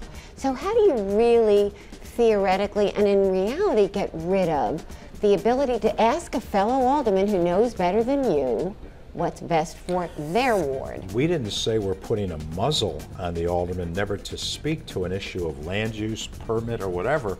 We're saying that that voice should not be dispositive and the only voice weighing yes or no on a project. Rahm Emanuel is going to be leaving office with a very large stack of unfinished business that is going to be front and center for the next mayor. And I think what people want to know is, can the next leader of the third largest city in the country be a person who can bring folks together? So I'm not going to speculate now on how we might raise revenue.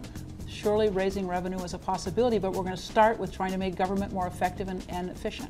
Okay, but you know, you have a record of taxation, 15 tax increases. You campaigned against the penny, you put it back.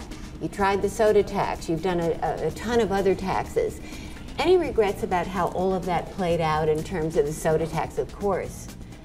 Would you do it again? Is there something you regret about how you did it? Clearly the soda tax was unpopular, and we repealed it. And did you guys ever think that you would see a headline like this? And we'll leave you with this line from Batman. This town needs an enema. See you next week. I just love seeing Tim Novak giggle like that. It just gets us every time. Bob Gallo, the director of AARP Illinois, thank you again for being here with us. Sure. How is it watching an election happen in a newsroom? It's exciting. Yeah. I mean, you're certainly seeing different discussions that you would hear at home, right? That you have great insights. Just going on the website and seeing the graphics and watching things change and move around, and it really is. It's like a horse race, and I kind of mentioned earlier. Voters can't complain about not having a choice here. Yeah. I mean, oftentimes it's it seems like this is the way it's going to be. This person's going to be mayor, and it's not looking like that at all. We don't know the result yet here. How are you going to help the voters figure this out with the forums that you're doing? Yeah, well, the idea is it's not as much as helping voters figure it out. It's as much as voters asking candidates and sharing with candidates what their concerns are and what are your plans going to be to address those concerns. Because, A lot of the forums were interesting up to this point, but you've heard candidates have to address something like the city budget in 1 minute. Right. It's a huge, complex budget. This is huge problems, very complex problems that need to be worked out. And so, we want to hear the long version of this. We want the LP, not the 45. Yeah, that's true. And you'll get that with thousands of people, 250,000 members of AARP. In Chicago alone. In Chicago alone. 1.7 million in Illinois. That's amazing. And 40 million in the country. Okay. Yeah. So if people want to be part of it, it doesn't have to be just AARP members, correct? No, of course not. Okay. No, we want, AARP members are concerned about their families and future generations as well. So we want all the voices in Chicago. And we hope that even though we're seeing what's trending here is that it's older adults who come out to vote in this election, younger individuals need to know what's at stake here too for their futures as well. You might be living in a neighborhood in a luxury apartment building and you're a tech worker, but the rent you're paying is a product of what it costs to live in this city as well. Yeah. And so, and as well as your utility rates and everything else and how you want to get to work and enjoy being in the city safely. Well, we're getting some results as they're coming in. Let's talk about some of the less than impressive numbers. Bob Fioretti, really, only with 0.8%. So, I mean, again, this is very early on with the results trickling in, but it's just been getting less early. Really, John Kozler. Jerry Joyce, we thought we were hearing rumblings that was possibly going to be a higher number than it currently is. But, we had LaShawn Ford join us earlier, and that's just, a very low turnout for him, 4,021. So again, early on, but some of these numbers, are you surprised by this at all, Bob? Not about the sort of the folks at the bottom, I don't think. I mean, again, Neil Salas Griffin, 0.3% at this point. Gary McCarthy, 2.7%. John Kozlar, 0.4%. Some of these lesser known candidates like John Kozlar. LaShawn Ford, who we had on earlier, is right now around 4,000 votes citywide, 0.9% of the vote. So again, this is not final by any means. 1,600 or so precincts reporting out of around just over 2,000. So I don't want to say the night is young. It's not young, but but we still have a little ways to go in here. But yeah, one question I wanted to ask Bob is about one of the issues here in this mayoral race and just in general is pension debt, pension underfunding, and this deals obviously people drawing pensions. These are city government employees or government employees drawing retirement benefits. AARP is its membership is a lot of retired people. So one of the candidates I know, Bill Daley, was one of the if the only who supported opening up the Illinois Constitution to retool it so that pension benefits could be diminished, not necessarily for the people that have got them, but for the future people, or all the above.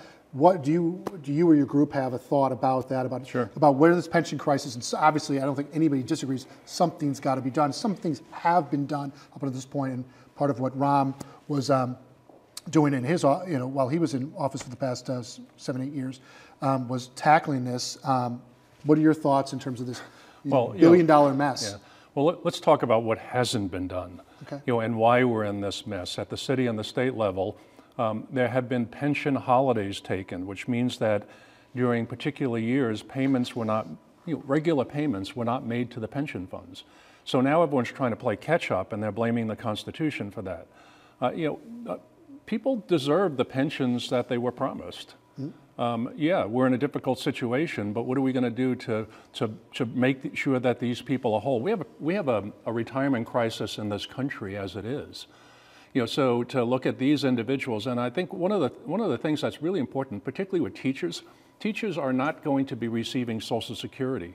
They don't pay into Social Security, and so they're not going to be receiving that benefit as many of us will with whatever other savings and retirement plans we might have. So yeah, does something need to be done? Yeah, government needs to act responsibly and pay what it's supposed to be paying. We have a state that hasn't paid $8 billion in bills that it's owed to service providers.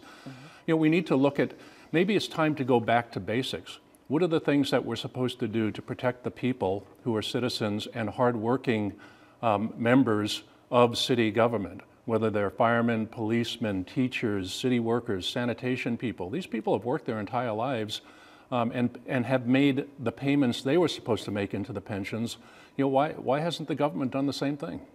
Paul Vallas, also a kind of a meager showing compared to what some people were hoping for him at 23,000, or rather, I think does that say 5.8%?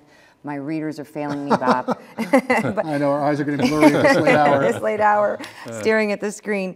Let's go ahead and run clip 1 of Paul Vallas, if we have that handy, Brian, because Paul was in here in our first hour, Bob, and he was talking about a lot of the stuff that he did as the superintendent of schools. So let's watch that for a quick second.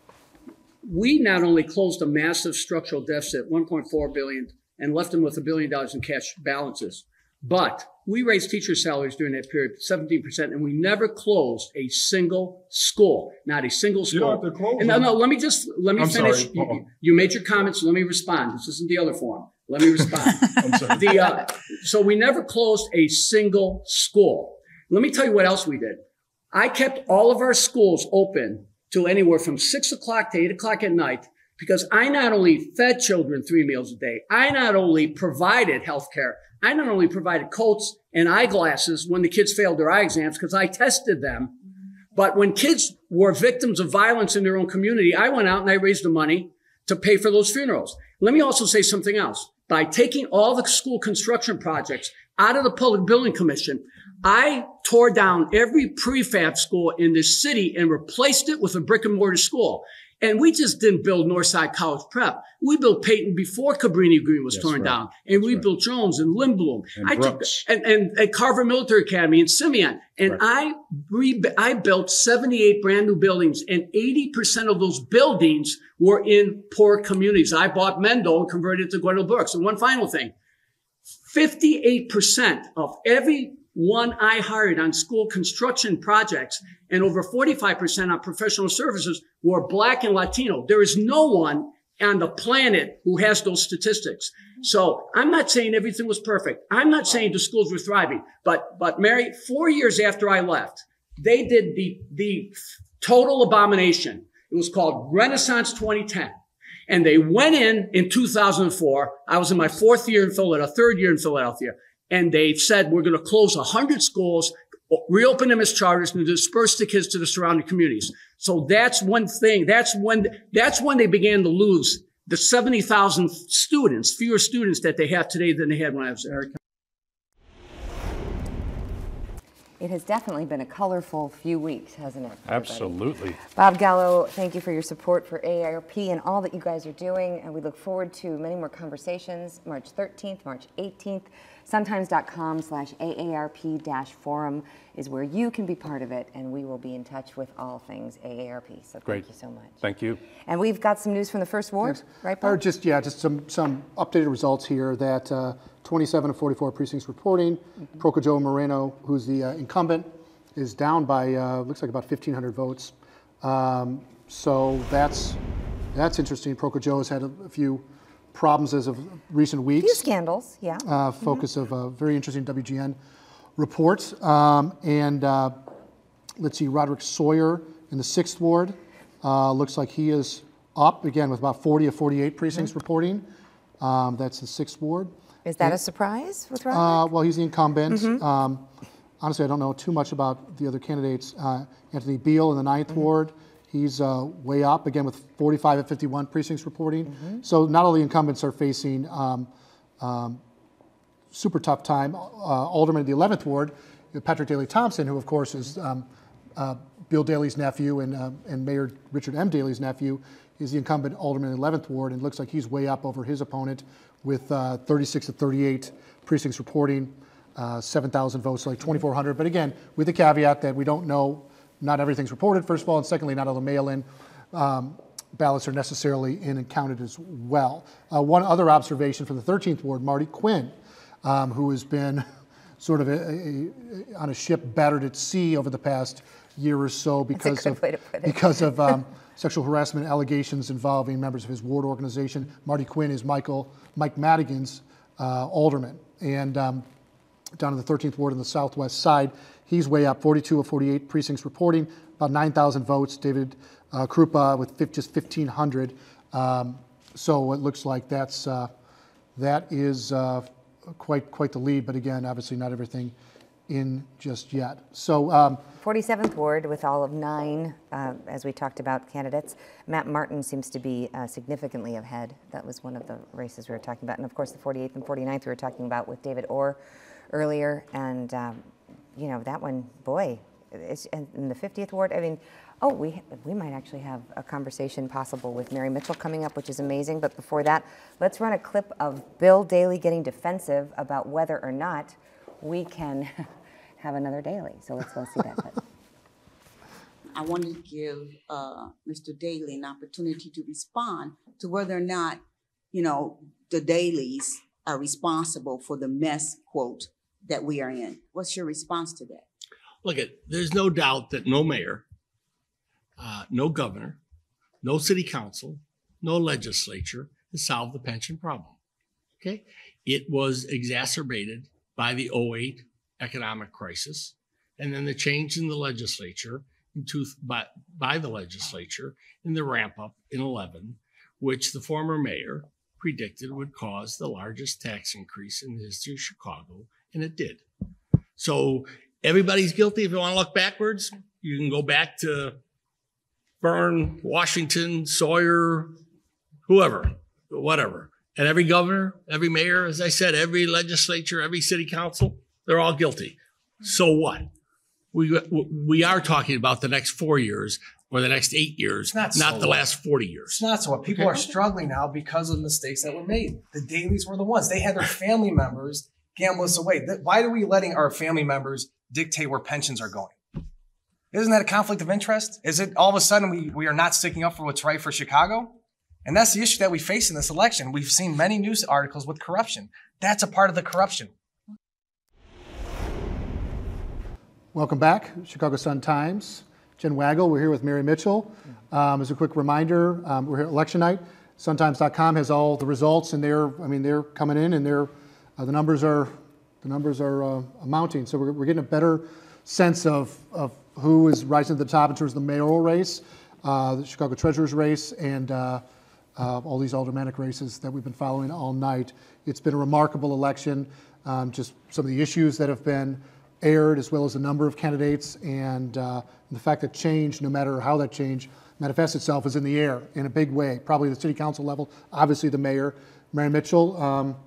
Knowing what's in now and what you know, what are kind of your observations about where this is at? Well, I think the thing that I noticed right off is that there was not a big showing of millennial voters. Yeah.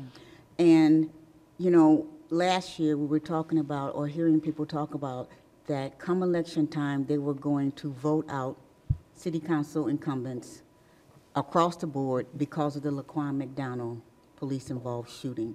That was their rallying cry. Sure. So you expect to see that energy at the polls. You saw it in the fall in the governor's race because there was a huge turnout of millennial voters. But the turnout was really low this time around. And so that was surprising because you would expect that energy would go to the polls. Mm-hmm. It shows that you can use social media in a lot of different ways. It's a good thing that they used it, the protesters used it to protest and call for police reform. But it's a different thing when it comes to politics, and you have to organize, and you have to get people actually to go and do that simple thing. This is a short ballot, by the way. I mean, it was 14 candidates, but it only took you a couple of minutes to fill it out. Mm-hmm. So it's kind of disappointing, I'm sure, for some of the candidates. Amara Enyia, for instance, she was depending on that millennial vote. Mr. Kozar, he was depending on that millennial vote. Mm-hmm. Neil Salas Griffin. Yeah. Salas Griffin, mm-hmm. He was depending on that millennial vote. So that I thought was very disappointing. Yeah, and for both Neil and John, they're both under 2,000. I mean, there wasn't a big showing at all in their department. So and that was a question, that was my column that I wrote for tomorrow's papers. What happened? Because they weren't there. And so that's something that I think people are going to be talking about for a while, trying to figure out how do you motivate, how do you keep that energy going? Because you can't have change unless you are in a position to make the rules. Mm-hmm. You can stand outside and throw all the rocks you want to, but you don't get real change till you have people sitting at the table that's making the rules. Something that is showing up is Lori Lightfoot, and our endorsement, or I should say, the editorial board's endorsement. The editorial board saw it coming because when you asked her a question, she could answer those questions. She had a plan. She had a 1, 2, 3, 4-point plan to deal with some of the issues that voters really care about. They do care about police reform. They care about crime. They want somebody who's thoughtful. It wasn't all about the back and forth or the arguing back and forth with people. She actually answered the questions. And I think that our editorial gave her a boost in a way that she needed to make people, get people to at least find out who she is. Yes. Learn something about her. And you'd be surprised that even today, when I was getting ready to go vote, people were asking me, well, you know, who are you going to vote for? Because I don't know who to vote for. People still weren't very clear on who they should to vote for. So giving her this kind of profile with our editorial, I'm sure it really boosted her star. Yeah. And also, not to be too self-promotional, but you know, if people read the papers more, you know, any of them, they would know these candidates better. They would know these issues better. And it's I don't know why they didn't read the papers like that. I mean, I was really shocked that people were still asking me, well, I don't know the candidates. Where have you been? Yeah. Yeah. Well, speaking of candidates and we talk about millennials and them not showing up. I mean, Amara Enyia was supposed to be that big draw, and we said, you know, clearly not. Does she have a political future, do you think? Or was she was, I mean, she came out, she was sort of this darling earlier in the election with Chance and Kanye West throwing money and support her way, and then she got sort of wounded, I think, by some of articles in the media. I would have loved to have seen her run for an office that she could actually win, like maybe an Aldermanic office. Yeah. And then build a profile, get something done, accomplish something, so when they ask you, what have you done, she can do more than talk about what she would like to do. You got to have something.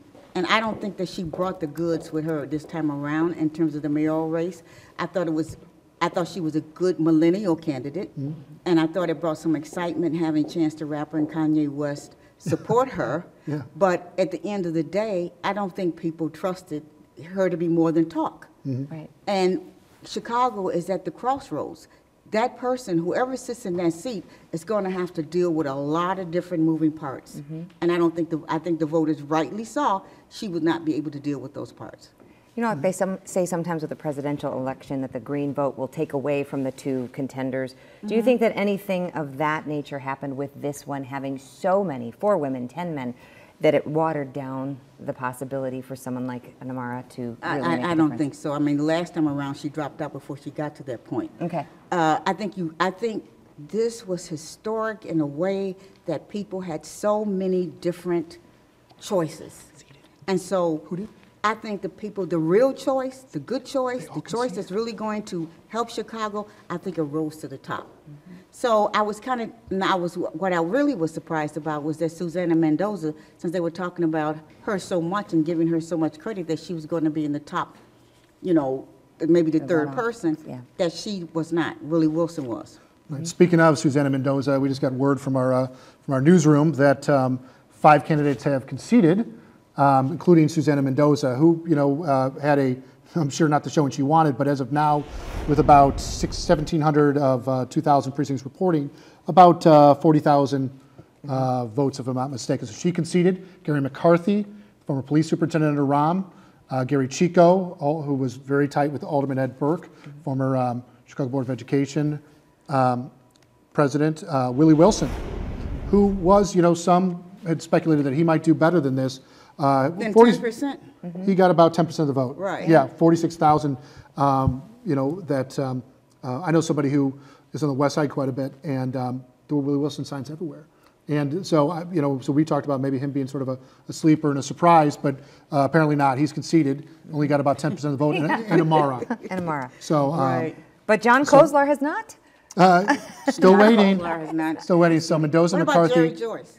No, he's not conceded He's that not I know of, conceded. about 33,000 votes. And speaking of Jerry Joyce, you got to wonder also with his candidacy, again, we broached this earlier, very interesting sort of dynamic, I think, probably going on behind the scenes. We had Fran Spielman and Tim Novak here earlier talking about Jerry Joyce. Again, mentioned as somebody who might, you know, surge in the polls today very quietly. He was really seemed to be at least targeting sort of the southwest side and the northwest side wards that are heavy to police officers, firefighters, and city workers. but he's right now has ended up with, not being even close there. But you got to wonder also how many votes who he siphoned away votes from by being in the race. Was it Bill Daley, who suffered the most? Because Bill Daley here, it appears, is about number 3 so far in terms of the vote tally. So behind Lori Lightfoot around 76,000, Tony Preckwinkle at about 70,000. I think Bill Daley's number 3 around 65,000. So what a surprise! This is it's why exciting. It's the way races should go. This is the way the campaign should go. People get out, they vote, they're conscious. A lot of people didn't know until they stepped into that booth who they're going to vote for, and they went with a new, fresh perspective. That's what they got with Lori Lightfoot. Well, it's interesting to note again. The polls close at 7, so nobody's still voting here. It's just all being counted, and we will see in the end when we see, and maybe later tonight, but maybe not for a while. And some others might concede in the process. Yeah, others might concede, so it'll sort of narrow things down in our minds. But keep tuning into suntimes.com for the results. They're constantly being updated. And Mary, any other observations? What about Bill Daley? I mean, were you surprised, first of all, that he ran? Are you surprised that he did this well? I mean, again, No, I wasn't surprised he did this well because I think that some people just wanted comfort food. Sure. And the name Daley is still powerful, still has weight, still carries, a lot of power. And so if you're confused and you got these newcomers, you don't know who to vote for, what are you going to do? You're going to take a familiar name. I think Preckwinkle got some of that. And the problem with Tony Preckwinkle is that she picked up so many negatives unexpectedly during her campaign that I think some of those people went on over to Lori Lightfoot. You got to wonder how Tony Preckwinkle would have done in this race if not for these scandals that kept bubbling up throughout this campaign. It was hers to lose in the very beginning. It seemed that way, right? Yes, it did. And now, And again, the Ed Burke factor, very difficult to determine as we speak here. Ed Burke rocking and rolling in his own 14th ward, despite being under criminal charges for attempted extortion and trying to muscle a Burger King operator allegedly into hiring his law firm to do property tax work. But anyway, so Ed Burke doing well in his own ward, but the people sort of that were tainted by their association to him, Susana Mendoza conceded out of the race. Tony Preckwinkle still in the race. Anyway, and here we are. Yeah, they are. But Lori Lightfoot, like we were saying, surging ahead. And so we are going to have an exciting few weeks. So read Mary tomorrow. If you are not already a subscriber, suntimes.com/subscribe, or just go buy it. Good old handheld paper, absolutely. Also, we have our forums and AARP. They are happening on March 13th and March 18th. So go to our website as well for information on those forums. We want to thank Mary for your time and for your reporting and, of course, for all of your wisdom and information. We will anxiously await what happens in the next few weeks. Thanks to AARP, to Chris Fusco, to Nikia Wright. There you have it. This is the power of the pen. It's the power of the paper. That's right. If you start to read it, suntimes.com/AARP-forum. Bob Herguth, any closing thoughts before we wrap this up? No, thanks to all of our guests who came on, David Orr, LaShawn Ford, Fran Spielman, Tim Novak, and Tina, we had. And Tina and everybody. And thanks for everybody for watching, including maybe my children and did your niece and children? nephews. You didn't Claire, say hi to your children. my niece. Yes. And but anyways, it's fun, and we'll know more. Just keep tuning into suntimes.com. Yeah, we'll be keeping you up to date minute by minute. Thanks for joining us, everybody. Thank you.